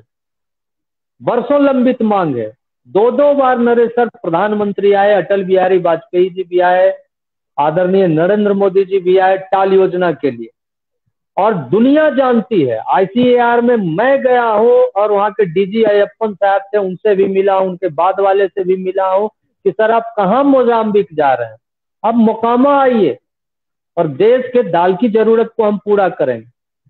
आपने मक्का की भी बात की, तो है सब कुछ, लेकिन आप कहीं दाल रख दो, कहीं सब्जी रख दो, कहीं चावल रख दो, कहीं पानी रख दो, तो वो खाना नहीं होता सर। खाना वो तब होता है जब हमारे खाने के टेबल पर, हमारे मेज पर और एक थाल में सब कुछ आ जाए, तब हम खा पाएंगे। चावल यहाँ दे दो और दाल कहीं और दे दो, पीने का पानी कहीं और दे दो, और तो किसान के पास तो समय का अभाव होता है। क्या कहते हैं हमारे पूर्वज, कहते आए, नीटुट खेती या सुटुट गाय। जो गाय पाल रहा है वो तो दिन रात उसी में लगा हुआ है, उसको समय कहाँ है कि आपके ऑफिस में दौड़े। और आप लोग दौड़ाने से तो बाज नहीं आते। आप लोग मतलब जो यहाँ के सरकार में जो लोग हैं, ब्यूरोक्रेसी में लोग हैं, चप्पल घिस जाता है सर। तो मेरा कहना है कि एक सुझाव के रूप में मैं आप लोग का भी सुझाव आमंत्रित करता हूं, क्या सरकार के हम लोग भिन्न भिन्न माध्यम से क्या ये एक आवाज उठा सकते हैं कि जिस तरह से उद्योग के विकास के लिए आपने सिंगल विंडो सिस्टम कई राज्यों में लगाया, क्या सिंगल विंडो सिस्टम इसमें एग्रीकल्चर में हो सकता है क्या, कि एक सक्षम अधिकारी हो, वो किसान उनके पास जाए तो उसको हर मामले में जितना सरकार केंद्र का योजना हो, राज्य का योजना, कम से कम उसको रास्ता तो दिखाए, उसको तरीका तो बताए कि हाँ आप ऐसे कर सकते हैं। मैं उसकी बात कर रहा हूं, क्योंकि हमको लगता है नीति का कमी नहीं है, नियत, जैसा नरेश सर ने कहा, नियत का भी कमी नहीं है। सरकार कुछ करना चाहती, लेकिन बाजार के मुकाबले हमको लगता है कि बाजार सबसे बड़ा फोर्स है और वो बहुत दूर से चलता है, वो चीजों को हाईजेक करता है।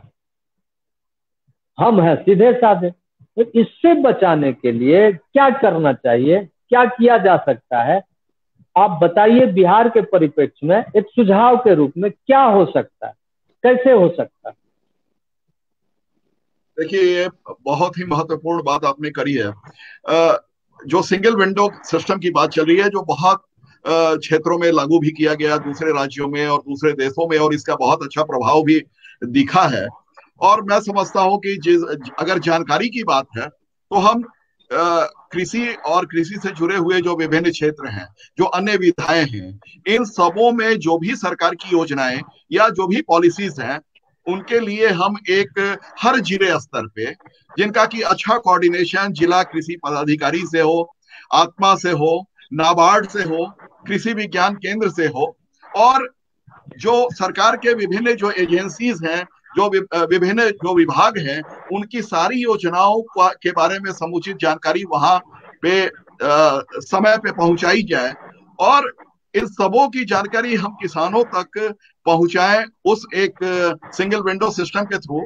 ये एक अच्छा सुझाव हो सकता है, और आप अपने माध्यम से या अपने ये से इस सुझाव को आप राज्य सरकार को और हमारे देश की सरकार तक इस सुझाव को भी भेज सकते हैं। और मैं समझता हूं कि ये बहुत अच्छा एक कदम होगा कि एक जगह पे हमें कृषि और कृषि से जुड़े हुए जो विभिन्न क्षेत्र हैं, उन सारे चीजों की समुचित जानकारी मिले। न केवल हमें वैज्ञानिक पद्धति से उसका उत्पादन कैसे करें, प्रसंस्करण कैसे, विपणन कैसे करें, फाइनेंशियल एजेंसीज कौन सा है जिससे कि हम लाभ लेके हम विभिन्न क्षेत्रों में उसका उपयोग करके उस पैसे का ज्यादा से ज्यादा अपने मुनाफा के स्तर को बढ़ा पाए।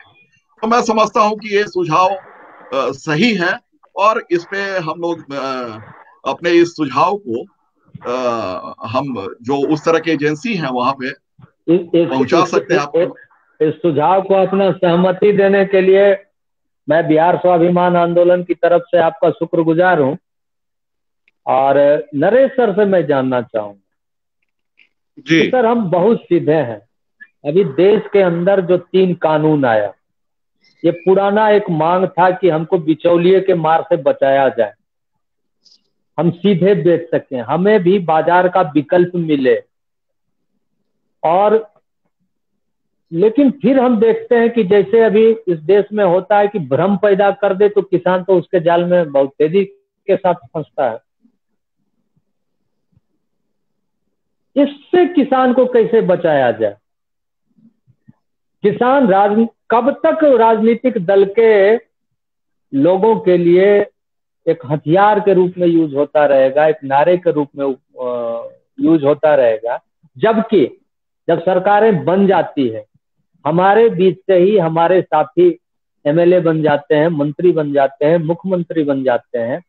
लेकिन मुख्यमंत्री और एमएलए बन जाने के बाद, मंत्री बन जाने के बाद, वो जिस इंफॉर्मेशन पर काम करते हैं उसमें हम नहीं होते हैं।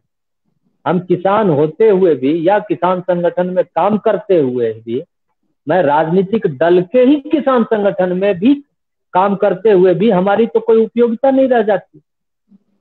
हम कार्य समिति तो करते हैं, लेकिन उस कार्य समिति के प्रस्ताव को सरकार मानने के लिए बाध्य तो नहीं होती, चर्चा तक नहीं करती। मंत्री आते हैं हमारे कार्य समिति, हम कब तक नारे के रूप में यूज होते रहे? और दूसरा बड़ा बात, बिहार जैसे राज्य में, और मैं काफी गंभीर हूं, उत्तर प्रदेश जैसे राज्य में, जहां राजनीतिक दल हमको जातियों में बांट दिए। मेरा ऐसा मानना है कि जाति का सीधा सीधा अर्थ होता है पेट। जो काम करके हम अपना पेट पालते हैं वही हमारी जाति है। तो ये तो सबसे प्रिमिटिव जाति, क्योंकि फल चुनने और शिकार करने के बाद जो पहला पेशा के रूप में अपनाया गया वो खेती ही था। उस समय तो हम सब लोग किसान थे। बाद में अन्य जरूरतों के लिए लोग दूसरे दूसरे फील्ड में जाते गए, और जो पशुपालन में चले गए, फिर बड़े जानवर छोड़ के जो भेड़ बकरी पालन करने लगे, जो मछली में करने लगे। जब लोहा ही नहीं था तो लोहार कौन होगा सर? जिस समय देश में सोने का काम नहीं होता था, सोनार कौन होगा? ये सब तो जिस जिस काम को करके हम पेट भरते रहे। तो मूल रूप से सारी जातियां किसान हैं, लेकिन राजनीति करने के लिए किसान का के तो काम नहीं चलेगा। अगर आबादी में भी आज भी ले तो हम 70% है जी। हमको एक नारे के रूप में बांट दिया। हम बिहार के अंदर भूमिहार हो गए, हम कुर्मी हो गए, हम यादव हो गए। और आश्चर्य की बात तो सर, और दुख की बात यह है कि कई कई राजनीतिक पार्टियां अपने आप को एक जाति विशेष के पेंट में, उसके कलर में पेंट कर ली है। अगर कोई राजनीतिक दल का नाम बोले तो उससे उस जाति का एसोसिएशन साफ समझ में आता है। और ऐसा हुआ जानबूझ के इस तरह का आवरण भी ओढ़े हुए हैं। तो कहीं खेती को बर्बाद करने में इस तरह का जो सोच है, जो हमको नारे के रूप में यूज करता है और हमको बांटता है, हमको तोड़ता है, हमको छोटा करता है, इसकी भूमिका को आप किस रूप में देखते हैं सर? आप किसान के रूप में लंबा परिचय है, मैं जानता हूं, सार्थक चिंतन करने वाले लोग हैं, और आपकी बातों को, आपकी सुझाव को सरकार मानती भी है। बाकी संगठन से भी आप जुड़े हैं, उनसे भी आप संवाद स्थापित कर सकते हैं। इससे कैसे बचाया जा सकता है किसान? नरेश सर।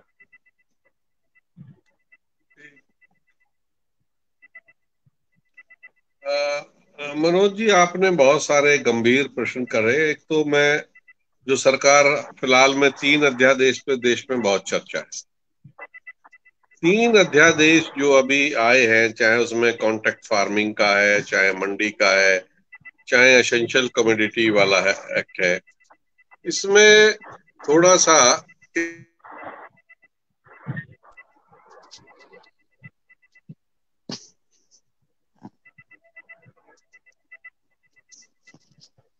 ये बीच में कई बार थोड़ा डिस्टर्ब होता है। तो ये इन कानूनों में जो, हेलो, मेरी सुनाई? हाँ सर, मेरी आवाज आ पा रही है? आ रही है सर, आवाज आ रही है। एक बढ़िया मिनट बढ़िया। में, मुझे थोड़ा कम आ जी रही है, मैं इसको थोड़ा ठीक कर लूं। हम्म, ठीक ठीक ठीक, कर ले सर।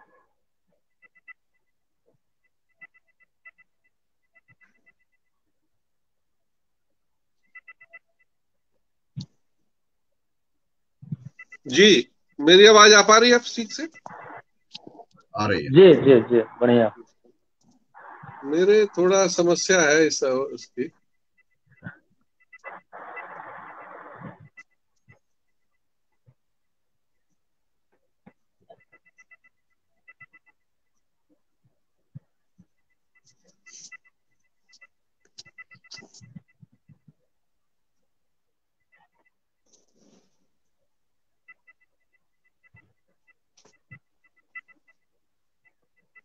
जी, अब मनोज जी हाँ मुझे सर, सुन पा रहे हैं ठीक से? हाँ, क्लियर है। बहुत बहुत बढ़िया तो सर। जो आपने मुझे थोड़ा सा कई बार इस पर डिस्टर्ब हो रहा है। असल क्या है, आज मैं ही ऑपरेट कर रहा हूँ, बच्चे वगैरह है नहीं तो वो करते हैं।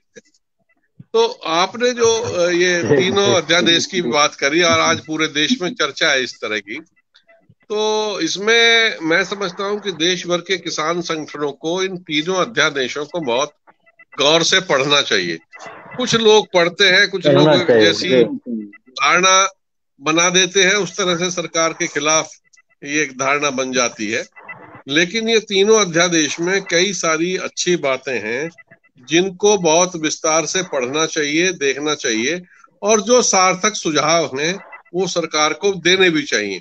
इसमें कोई दो राय नहीं है कि ये अब अटल जी के समय से आपको ध्यान होगा मंडी सुधारों की बात हो रही थी कि मंडियों में सुधार करना जी चाहिए, जी, लेकिन राज्यों की ऐसी जरूर व्यवस्था जी। रही कि मंडी में हम लोग सुधार नहीं कर पाए और किसानों का वहां शोषण होता रहा।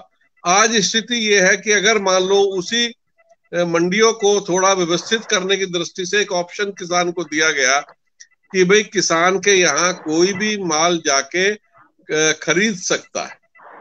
अब उसमें निश्चित हुआ कि अगर आप बाजार में बेचने जाते हो, आड़तिया के पास जाते हो, या कोई आदमी आपके पास माल खरीदने आता है, तो ये सोच में ही फर्क पड़ता है कि वो आपके दरवाजे आया है या आप उसके दरवाजे गए। तो ये सोचने की बात है। सरकार ने एक अच्छा ऑप्शन दिया है कि वो आपके दरवाजे जो खरीदने आया है वो माल लेने आया है और वो तेल फूक के आपके दरवाजे जाएगा तो सोचेगा 19-20 करके आपसे जो भी माल है वो ले ले, वरना आप उसके दरवाजे बेचने जाते हो तो बहुत फर्क है। तो ये एक अच्छा ऑप्शन सरकार ने दिया है इन बिलों के माध्यम से कि आपको वो माल आप के यहाँ से डायरेक्ट सेल आप कर सकते हो। दूसरी बात इसमें जो बहुत बड़ा एक वो चल रहा है कि एमएसपी खत्म करने की साजिश है, मंडी खत्म करने की साजिश है। सरकार ने मंडियों को नहीं छेड़ा, सरकार ने मंडियों को ऐसे एज इट इज रखा है। अब मंडी का व्यापारी या तो जो शोषण वाली व्यवस्था है उसको बंद करेगा या वो अपना धंधा खोएगा। जबकि आपको 20 साल हो गए कहते कहते भाई मंडियों में सुधार करिए, आपने सुधार नहीं किया तो सरकार ने आपका इलाज किया है। सीधे सीधे मैं बोलूं तो आपका इलाज किया है। अब आपका इलाज होने लगा तो आप चिल्लाने लगे। किसानों में बहुत सारे लोग ऐसे जो मंडियों की मैंने अपने कई एक दो किसान नेता मेरे मित्र हैं देश के, मैंने उनसे पूछा भाई आप मंडी के लाला की लड़ाई क्यों लड़ रहे हो? आप अपनी लड़ाई लड़ो, हमने कोई ठेका लिया कि लाला की लड़ाई भी हम लड़ेंगे? लाला अपनी लड़ाई लड़े, सिर्फ उड़वाएं जाके सड़क पे, बताएं वो हम क्यों लड़ रहे हैं भाई। लेकिन नहीं, कुछ लोग अपने इसमें लगे हुए।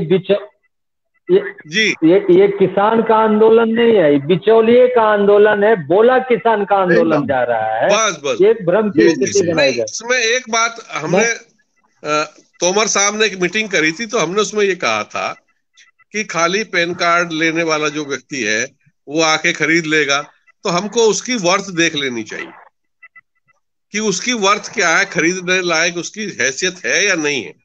उसका प्रॉपर रजिस्ट्रेशन करके सरकार ने वो किया है रजिस्ट्रेशन की व्यवस्था, लेकिन हम चाहते हैं उसमें थोड़ा सा और सुधार हो जाए कि व्यवस्था कि कौन आदमी माल खरीद रहा है, किसान को उसका समय से भुगतान मिल जाए। एक बहुत ऐतराज है लोगों को कि हमारे जो इस तरह का कोई विवाद पैदा होता है तो उस विवाद को हल करने के लिए एसडीएम या डीएम के पास जाना पड़ेगा अपील में, तो उसकी जगह कोई और ऐसी न्यायिक व्यवस्था बन जाए जिससे तत्काल किसान को लाभ हो जाए। और मान लो कोई व्यापारी चेक देता है, माल खरीदता है, पोस्ट डेटेड चेक दे जाता है, तो अगर चेक डिसऑनर होता है तो उसकी गारंटी होनी चाहिए वो जैसे कोई ठेकेदार कहीं ठेका लेता है तो बैंक गारंटी देता है कि अगर वो फेल होता है तो वो संस्था जो है उससे वसूल कर लेगी। तो उस तरह के कुछ प्रावधान हो जाए, लेकिन इसमें संशोधन जो आए हैं, ये अपने बिल आए, विधेयक आए, इसमें किसान का फायदा। दूसरी बात, जो कॉन्ट्रैक्ट फार्मिंग की बात हो रही है, उसमें भी किसान की जमीन पे अधिकार हो जाएगा कॉर्पोरेट का, ऐसा उसमें बिल्कुल नहीं है। सरकार ने ये प्रावधान उसमें किया कि किसान की जमीन किसान के पास ही रहने वाली है, मोल भाव करके आप तय कर सकते हैं। तो कुछ किसान संगठनों का है कि एमएसपी से नीचे ना खरीद पाए, लेकिन एमएसपी से खरीदने का क्या होता है कि जो बड़ी कंपनियां माल खरीदती हैं और जो दुनिया में व्यापार होता है वो क्या है कि एक ग्रेड का खरीदते हैं, उससे नीचे का ग्रेड में अगर उनके मार्केट के हिसाब से नहीं आता तो वो उसको छोड़ देते हैं। लेकिन जब आप कांटेक्ट करेंगे तो आप टर्म्स कंडीशन सारी लिख सकते हैं कि आपको सारा माल मेरे से लेना पड़ेगा, आपका मेरा सौदा पड़ता है तो बनाए, नहीं तो उसको छोड़ दें। कोई बाध्यता नहीं है कि किसान को उस पर जाना पड़ेगा, क्योंकि ये ज्यादातर जो अभी राकेश जी ने भी ये विषय उठाया था कि जो एफपीओ है, जो छोटा हमारा किसान है, हमारी सरकार लैंड लीजिंग एक्ट लेके आई थी, राज्यों को भेजा भी है, उस पर बहुत ज्यादा काम नहीं हुआ, क्योंकि छोटा किसान अब हमारे लिए बहुत बड़ा उसका जिम्मेवारी है कि छोटे किसान को हम कैसे आगे बढ़ाएंगे, उसके लिए कैसे फूड प्रोसेसिंग पे ले जाएंगे, मार्केटिंग पे ले जाएंगे। तो छोटे छोटे किसानों के ग्रुप जो है इकट्ठा होके एफपीओ बना सकते हैं। एफपीओ के माध्यम से वो अपनी जो पैदा करते हैं उत्पादन, उसको भी वो आगे प्रोसेस कर सकते हैं, प्रोसेस के बाद मार्केटिंग कर सकते हैं। अकेला किसान ये नहीं कर सकता। और किसान, जो सरकार ने कहा था कि हमको किसानों की आमदनी डबल करनी है, तो उसमें डबल करने का क्या है, उसमें एक ही तरीका है कि आप एक तो गुणवत्ता युक्त उत्पादन करिए खेती का। दूसरी बात, आप ये देखिए जो खेती का उत्पादन करने वाला किसान है और जो उपभोक्ता मूल्य अदा कर रहा है, उस रेट में कितना अंतर है? मुझे लगता है कि उसमें कई गुना अंतर होता है।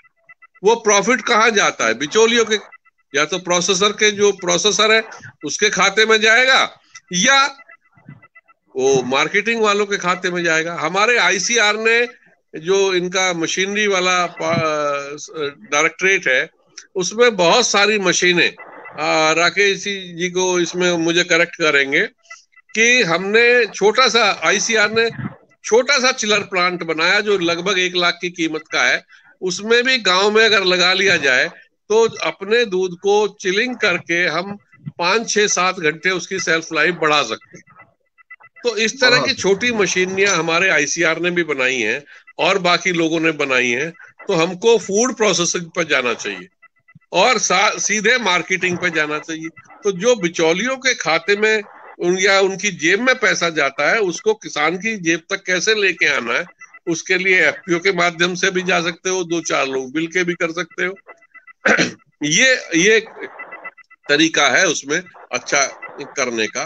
तो यही मुझे कहना है कि किसान भाइयों के लिए कि वो अच्छा एक तो क्वालिटी उत्पादन करें। और मैं तो कभी ये भरोसे नहीं रहता हूँ मनोज जी, मेरे घर में परिवार में मैं लोगों को कहता हूँ कि भाई सरकार के भरोसे आप ज्यादा मत रहिए, अपने पैरों पे कैसे खड़ा होना है, बिना कर्जे के काम कैसे करना है, ये आपको आना चाहिए। अपने थोड़े में करो, लेकिन किसी का तगादा अपने सिर पे मत रखो, फंसो मत। और बाजारों पे डिपेंडेंसी, किसान की बाजार पे डिपेंडेंसी नहीं होनी चाहिए। इसलिए अपना जो फसल चक्र है, जो इंटीग्रेटेड फार्मिंग सिस्टम है, उसको अडॉप्ट करिए आप, अगर किसान को इस मक्कड़ जाल से निकलना है तो। क्योंकि भारत के लिए जो कृषि है ना, डॉक्टर साहब कह रहे थे कि भाई WTO आया या बाकी सब आया, अगर हम बाजारों के भरोसे रहेंगे तो किसानों का भला होने वाला नहीं है। किसान का भला तो तभी हो सकता है, देश भी स्वावलंबी जब ही बन सकता है जब किसान स्वावलंबी हो। किसान स्वावलंबी कब बनेगा? जब वो खुद बाजारों पे से निर्भरता अपनी कम करेगा, अपने खेतों में, अपने गांव में खाद्यान्न उत्पादन पैदा करेगा, घी दूध दही पैदा करेगा, वहां लोगों को रोजगार देगा, फूड प्रोसेसिंग वहां से शुरू होगी। और जो हमारे पढ़े लिखे बच्चे नौजवान हैं, उनको हम मार्केटिंग का हुनर सिखाएंगे, सीधे माल बेचने में। किसान की सबसे बड़ी समस्या है कि वो पैदा अच्छे से अच्छा कर लेगा, लेकिन बेच नहीं पाएगा, बेचता नहीं है। उसको शर्म लगती है कि मैं कैसे अपना ठेले पे लाद के बेचूंगा, तो बुग्गी पे रख के बेचूंगा, तो दुकान खोल के बैठूंगा, लोग मुझे क्या कहेंगे। तो उसी चक्कर में उसकी दुर्दशा हुई है। जबकि छोटा सा दुकानदार भी कुछ दिनों में बहुत बड़ा व्यापारी बन जाता है। लेकिन किसान घटते घटते, क्योंकि जमीन तो बढ़ती जा रही है, तो हमको मजबूरी ना समझे इस बात को, हमको वैल्यू एडिशन पे और मार्केटिंग पे जाना चाहिए। लेकिन किसान को मेरा कहना है कि अच्छा उत्पादन करो। ये जो आपका उत्पादन का तरीका है, अब खाने में इतना जहर हो गया है। पहले किसान अपने लिए अच्छा पैदा कर लेता था, अब उसको भी छोड़ दिया, खुद भी जहर खाता। मेरे गांव में पहले, मुझे खूब अच्छे से याद है, होम्योपैथिक के एक डॉक्टर आते थे, मनोज जी, और वो पूरा गांव उनसे दवाई लेता था। और पूरे बाजार में, पूरे गांव में ना किसी को कैंसर था, ना बीपी था, ना हार्ट की प्रॉब्लम थी। अब कोई घर ऐसा नहीं है जिसमें हजारों रुपए की दवाई ना आती हो। ये कहां से आ गई बीमारी? जरूर। आपने अपना पूरा फसल चक्र बिगाड़ा और बीमारी को घर ले आए। देखिए, खेती हमारे लिए, इस देश के लिए जीवन पद्धति है। उसको जीवन पद्धति की तरह अपनाइए। आपने बीच में एक बहुत अच्छे काम की बात कही थी, दार्शनिक बात। किसान का, कृषि का जो दर्शन है, इसको भी समझिए। दर्शन में क्या है? क्या जो हम भोजन उत्पादन करते हैं, क्या खाली पेट भरने के लिए, इस भौतिक शरीर के लिए करते हैं क्या? जो हमारा सूक्ष्म शरीर है, उसका पोषण इस भोजन से होता है क्या? जो हमारा जो चेतना है, क्या उसमें तृप्ति मिलती है क्या? हमारी जो भोजन पद्धति है, जो कृषि प्रणाली है, उसमें उस तरह का उत्पादन की व्यवस्था है जिसमें हमारी तीनों शरीरों की, भौतिक शरीर, सूक्ष्म शरीर और जो हमारी चेतना का अंश है, उन सब की पूर्ति होती है। हम कहते ना, आपने बहुत कहावत सुनी होगी, जैसा खाएगा अन्न वैसा हो जाएगा मन। तो मन क्या है? सूक्ष्म शरीर है। उसके बाद जैसी आप भोजन व्यवस्था करते हो, भोजन पाते हो, वैसे ही आपकी प्रवृत्ति और वो सब डेवलप हो जाती है। वो कहां से? क्योंकि आपकी चेतना बहुत प्रबल हो जाती है और सात्विक हो जाती है। तो ये सब समझने की जरूरत है, और बहुत ये गहन विषय है, लंबा विषय है। इसको हम एक घंटे में नहीं समेट सकते। नीतियों के मामले में जाओगे तो आपको लंबा समय चाहिए। अध्यात्म के विषय में कृषि पे जाओगे तो आपको लंबा विषय चाहिए। आपको कृषि पद्धति पे जाना है तो बहुत लंबा विषय चाहिए। लेकिन आपने जो आज चर्चा की है, बहुत सार्थक चर्चा की है। सरकारों का अपना रोल है, उनकी अपनी मजबूरियां होती हैं, सरकार का अपना है। लेकिन मैं कभी नहीं कहता, बेशक हम लोग, सरकार हमारी है और हम एक राजनीतिक दल से जुड़े हुए हैं, लेकिन मैं कभी नहीं कहता हूं कि किसान जो है सरकार के भी भरोसे रहे। किसान अपने भरोसे रहे, अपने दम पे रहे। और देखिए, राजनीतिक व्यवस्था जो है हमारे यहाँ, ऐसे राजनीति में भी ऋषि मुनि और मनीषी हुए हैं जिन्होंने बहुत अच्छा चिंतन दिया। अगर पंडित दीनदयाल जी को पढ़ोगे तो उन्होंने कितना अद्भुत चिंतन दिया है। कोई कह सकता है कि उन्होंने जो अपने सनातन परंपरा है, वैदिक परंपरा है, उसके आधार पर राजनीतिक लोगों का क्या कर्तव्य है? अंत्योदय की जो भावना है वो कहां से पैदा हुई है? वो अपने सनातन परंपरा से है कि अपने यहाँ कोई भी जीव, कोई भी व्यक्ति भूखा नहीं सोना चाहिए।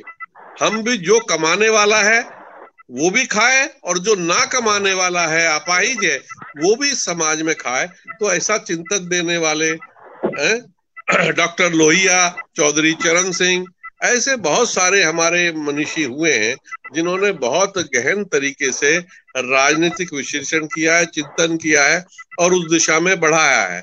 और आज उन्हीं की बदौलत है कि अगर दीनदयाल जी उतना विचार ना देते, राष्ट्र की बात ना करते, भारतीय सामाजिकता की बात ना करते, तो आप क्या कल्पना कर सकते हैं कि कहीं हम आज सत्ता में हो सकते थे? हम सत्ता में हो ही नहीं सकते थे। तो ये बहुत सारे विषय ऐसे हैं। मुझे लगता है कि शायद मनोज जी का हमसे संपर्क जो है टूट गया है। मनोज जी, आप मुझे सुन पा रहे हैं?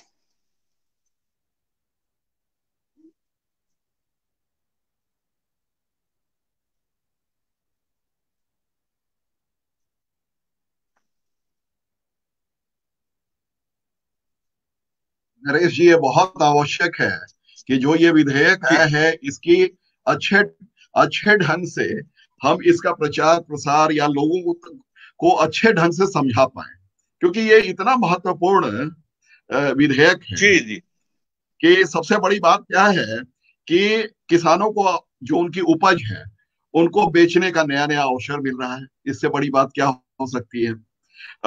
मंडियों और बिचौलियों के जाल से हमारे किसान भाई निकलेंगे और उनके खेत पे ही बाहर की कंपनी आएंगी और जो व्यापारी आएंगे उनसे वो अपना मोल भाव करके अपने गांव में अपने क्षेत्र में ही उसके विपणन की सारी व्यवस्था वो कर सकते हैं।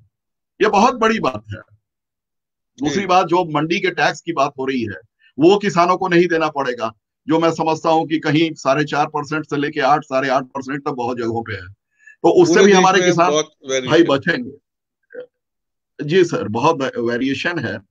और सबसे बड़ी बात है कि उनका जो पेमेंट होगा, सरकार ने ऐसी व्यवस्था कर रखी है कि वो 3 दिनों में पेमेंट उनको मिलेगा, कोर्ट कचहरी का चक्कर नहीं ना लगाना पड़ेगा उनको। तो ये सारी चीजों का जो जानकारी है, अगर हम किसान भाइयों को इसके बारे में बता पाए तो ये बहुत बड़ी बात होगी कि इन सारे जो हमारे जो देश की सरकार ने कृषि उत्पादन व्यापार और वाणिज्य विधेयक जो लाया है 2020 का, और मूल्य आश्वासन पे किसान समझौता प्लस कृषि सेवा विधेयक, इन सबों का जो लंबे समय में एक बहुत सकारात्मक परिणाम मिलने की संभावना बन रही है, वो किसानों को बताने की जरूरत है। और मैं समझता हूं कि मनोज जी इस क्षेत्र में कार्य कर रहे हैं और किसानों तक इनकी अच्छी पहुंच है।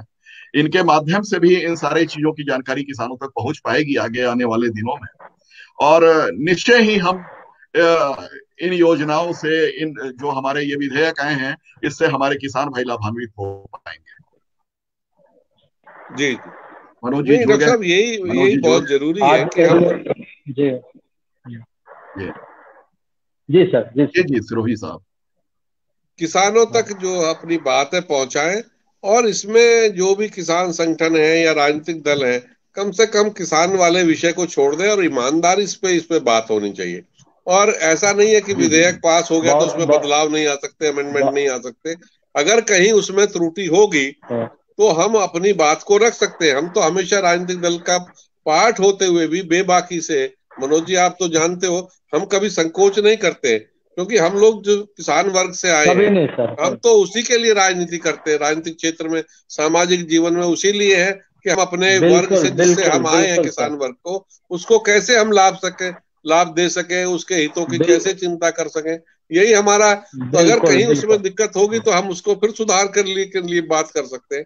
लेकिन जब तक आप उस पे काम नहीं करोगे, उसके प्लस माइनस नहीं देखोगे, तब तक आप कैसे राजनीति कर। तो राजनीतिक दलों को भी मेरा आपसे ये इस मंच से कहना है कि इस पर राजनीति ना करें और ईमानदारी से जो उनके सुझाव हैं, वो भी, हमने भी बहुत सारे सुझाव इसमें दिए हैं। और शंका जताई कि भाई अगर कोई पैसा किसान का लेके चला गया तो उसका क्या होगा, उसकी क्या गारंटी होगी कि आपने पैन कार्ड से कर दिया और वो चला गया, गायब हो गया, कहाँ से होगा कहीं। अच्छा, हमने कहा कि मंडी की व्यवस्था है, मंडी की ऑप्शन में रहनी चाहिए। अगर हम टैक्स वहां से हटा देंगे, यहाँ से टैक्स देता रहेगा, तो मंडी के कहीं व्यापारी को, वहां भी हमारे भाई बंद है या व्यापारी है या मजदूर है, जो भी है, लेकिन व्यवस्था बनी रहनी चाहिए। मोनोपोली किसी की नहीं होनी चाहिए, किसान को ऑप्शन जरूर जी जी मिलने चाहिए।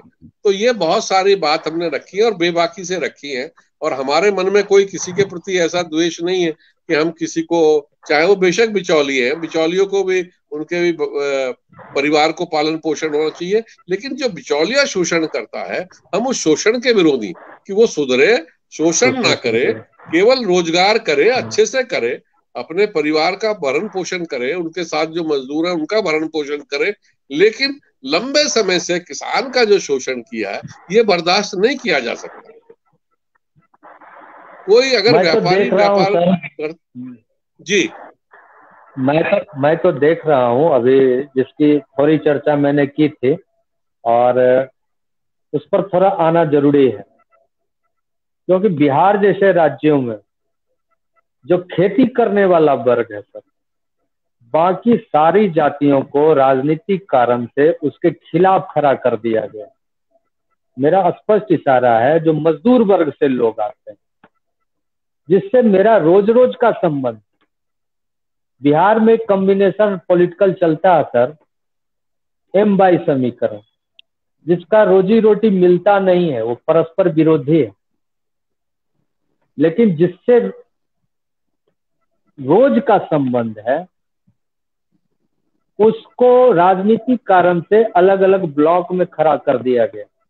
वो एक पॉलिटिकल एंटिटी बन गया है जिसका असर किसान महसूस करता है जब उसके खेत में काम करने वाले जो मजदूर होते हैं उनको भी भ्रमित करता है। एक तरफ तो राजनीतिक पार्टियां पूरे किसान, ये आंदोलन बिचौलिए का है, ये तो स्पष्ट होते जा रहा है, ये आंदोलन मंडी का है, ये आंदोलन साहूकार का है, और ज्यादा से ज्यादा जो टैक्स है उसमें सरकार का हो सकता है, लेकिन इसको बना दिया गया किसान का आंदोलन। ये किसान का आंदोलन कतई नहीं है, कहीं से भी नहीं है, और बहुत बेबाकी से नरेश सर ने इस बात को रखा कि किसान को भ्रमित ना किया जाए। अगर कोई आशंका है, कोई पॉइंट है तो उसको रखा जाए, जिसका बिहार स्वाभिमान आंदोलन स्वागत करता है। अंत में मैं ये जानना चाहूंगा नटसेल में कि एक अंतिम सरकार से भी और किसान से भी, एक किसान के लिए चिंतन करने वाले नेता के रूप में और एक किसान वैज्ञानिक के रूप में, प्रोफेसर के रूप में, आपका भी, दोनों का, सरकार से भी और किसान से भी क्या सुझाव हो सकता है, क्या संदेश हो सकता है? नरेश सर। देखिए मनोज जी, जैसे मैंने कहा किसानों के लिए, मैं अभी भी उस बात को फिर दोहरा देता हूं कि जो किसान भाई हैं, मैं देश में ऐसे बहुत सारे किसानों को जानता हूं और मेरे परिवार के लोग भी करते हैं कि उनकी सरकार पे डिपेंडेंसी कम से कम रहनी चाहिए और उसके बावजूद अच्छा उत्पादन करें, वैल्यू एडिशन पे जाएं और मार्केटिंग पे जाएं। अगर किसी को कोई शंका हो तो मेरा नंबर आप दे दीजिए, मैं उनको दिखा दूंगा कि वो संभव है या नहीं है। तो सरकारों पे हर बात के लिए निर्भरता बनाए रखना, मैं नहीं इसका पक्षधर हूं। सरकारों का काम दूसरा है। सरकार को जिस काम में फंसाया जा रहा है या सरकारें फंसती है उसमें नहीं फंसना चाहिए। ये जो विषय है ये ऐसे है कि समाज को हम स्वावलंबी कैसे बनाएं, किसान को स्वावलंबी कैसे बनाएं, मजदूर को स्वावलंबी कैसे बनाएं। तो जब बनाओगे, जब उसके आप बैसाखियां हटाओगे, ये बैसाखियों के सारे देश को कब तक चलाओगे? ये भीख का कटोरा देके कब तक किसान के हाथ में रखोगे? उसको अपने पैरों पे खड़ा हो जाने दो, लेकिन उसमें जो सहयोग कर सकते हो वो उतना भर सहयोग करो, उससे जरूरत से ज्यादा उसमें मत फंसो। ठीक है, तो मेरा सरकार को भी यही है कि उसमें ज्यादा हस्तक्षेप ना करे, सामाजिक रूप से किसान को खड़ा होने दे, मजदूर को खड़ा होने दे। हमें पॉलिसियां ऐसी बनानी चाहिए जिससे आदमी हमारे भरोसे न रहे। अगर कोई बाप अपने बच्चों को खुद ही खिलाता रहेगा तो बच्चे कब आत्मनिर्भर बनेंगे उसके? तो इसलिए उनको मौका देना चाहिए, उनको अवसर देना चाहिए कि वो अपने पैरों पे खड़े हों और ऐसी पॉलिसियां बनाएं जिससे उसकी कोई भी इमरजेंसी है तो उसके काम आए, बस। और अपना फसल चक्र सुधारे किसान। राकेश सर। मनोज जी, हमने कृषि के क्षेत्र में अभूतपूर्व तरक्की की है, इसमें कहीं अतिशयोक्ति नहीं है। और जो आज हम विभिन्न क्षेत्रों में विभिन्न प्रकार के जो कृषि उत्पाद हमारा है, ये बहुत ही आवश्यक है कि हम उसके प्रसंस्करण की बात सोचें। और इस देश की सरकार ने विभिन्न क्षेत्रों में आत्मनिर्भर भारत योजना के अंतर्गत बहुत अच्छे मात्रा में, मतलब अगर आप देखें, केवल कृषि के विभिन्न क्षेत्रों की बात करें या इवन पशुपालन की बात करें तो 15,000 करोड़ रुपए का एलोकेशन डेयरी के क्षेत्र में, पशुपालन के क्षेत्र में है। उसमें कई ऐसी चीजें हैं जिससे कई ऐसे प्रोग्राम्स हैं जो हमारे स्टेट गवर्नमेंट के माध्यम से हमारे गांवों तक वो पहुंचने वाली है। उससे अपने आप को जोड़े। हम कृषि में, मधुमक्खी पालन में, उसके प्रसंस्करण में कई तरह के ऐसे प्रोग्राम्स सरकार के द्वारा आगे आने वाले वर्षों में संभावना बन पड़ी है। स्पेशली इस प्रोग्राम के अंतर्गत आत्मनिर्भर जो भारत योजना है, इसके अंतर्गत तो उसके बारे में समुचित जानकारी प्राप्त करके अपने क्षेत्र में जो बहुतायत मात्रा में जो भी चीजें उपलब्ध है। और एक जो नरेश जी ने कहा कि हम जो भी उत्पाद कर रहे हैं हमें गुणवत्ता को बहुत ध्यान रखना पड़ेगा, क्योंकि ये बहुत जरूरी है। हम आत्मनिर्भर खाद्यान्न के उत्पादन में हुए हैं, लेकिन अगर हम वही उत्पादन गुणवत्ता युक्त उत्पाद हमारा अगर होगा तो हम उसको कई तरह के प्रसंस्कृत करके हम न केवल अपने बाजार में बल्कि विश्व बाजार में उसका विपणन करके ज्यादा से ज्यादा मुनाफा लेने के स्थिति में आ पाएंगे। तो ये बड़ा आवश्यक है कि प्रसंस्करण के क्षेत्र में हम अपना ध्यान दें, और न केवल प्रसंस्करण बल्कि हम उसको कैसे स्टोर करें, उसका सेल्फ लाइफ किसी भी प्रोडक्ट का कैसे बढ़ाएं। जो आज विश्व में विभिन्न प्रकार की तकनीकें हैं, आपने टेट्रा पैक का जिक्र किया था, कई ऐसे उत्पाद हैं जिनकी टेट्रा पैकिंग करके हम उसके सेल्फ लाइफ को रूम टेम्परेचर पे 6 महीने तक बढ़ा सकते हैं। तो इन सारी चीजों का को समाहित करके मैं समझता हूं कि अपने मुनाफा का जो स्तर है उसको ज्यादा कर सकते हैं, और अल्टीमेटली ये किसानों के जो हमारा सोशियो इकोनॉमिक किसानों का स्टेटस है उसको आगे बढ़ाने में एक महत्वपूर्ण रोल अदा करेगा। और मैं समझता हूं कि अगर इन सारी चीजों पे जो आज हम लोगों ने जिन जिन विषयों पे चर्चा की, इन विषयों को अगर किसान भाई अपने रोजमर्रा के जीवन में शामिल करते हैं तो न केवल उनकी आर्थिक तरक्की होगी बल्कि अल्टीमेटली मैं समझता हूं कि सामाजिक, शैक्षणिक और समृद्धि में एक महत्वपूर्ण योगदान ला पाने में वो सक्षम होंगे। जी बहुत बहुत धन्यवाद आप दोनों महानुभाव का, और इस आश्वासन के साथ कि आगे मैंने सिर्फ विषय नहीं छेड़ा है, बिहार स्वाभिमान आंदोलन कहीं ना कहीं जैसा नाम है इसका बिहार के स्वाभिमान से जुड़ा हुआ प्रश्न है, और मैं आगे जरूर एक इस तरह का कार्यक्रम चाहूंगा जहां एक अध्ययन हो कि भारत सरकार ने और बिहार सरकार ने दोनों ने किसान के हितैषी जो भी नीतियां बनाई है उन नीतियों को सरल भाषा में कैसे उनको समझाया जाए कि अगर ये कार्यक्रम है तो इसको आप कैसे ले सकते हैं। एक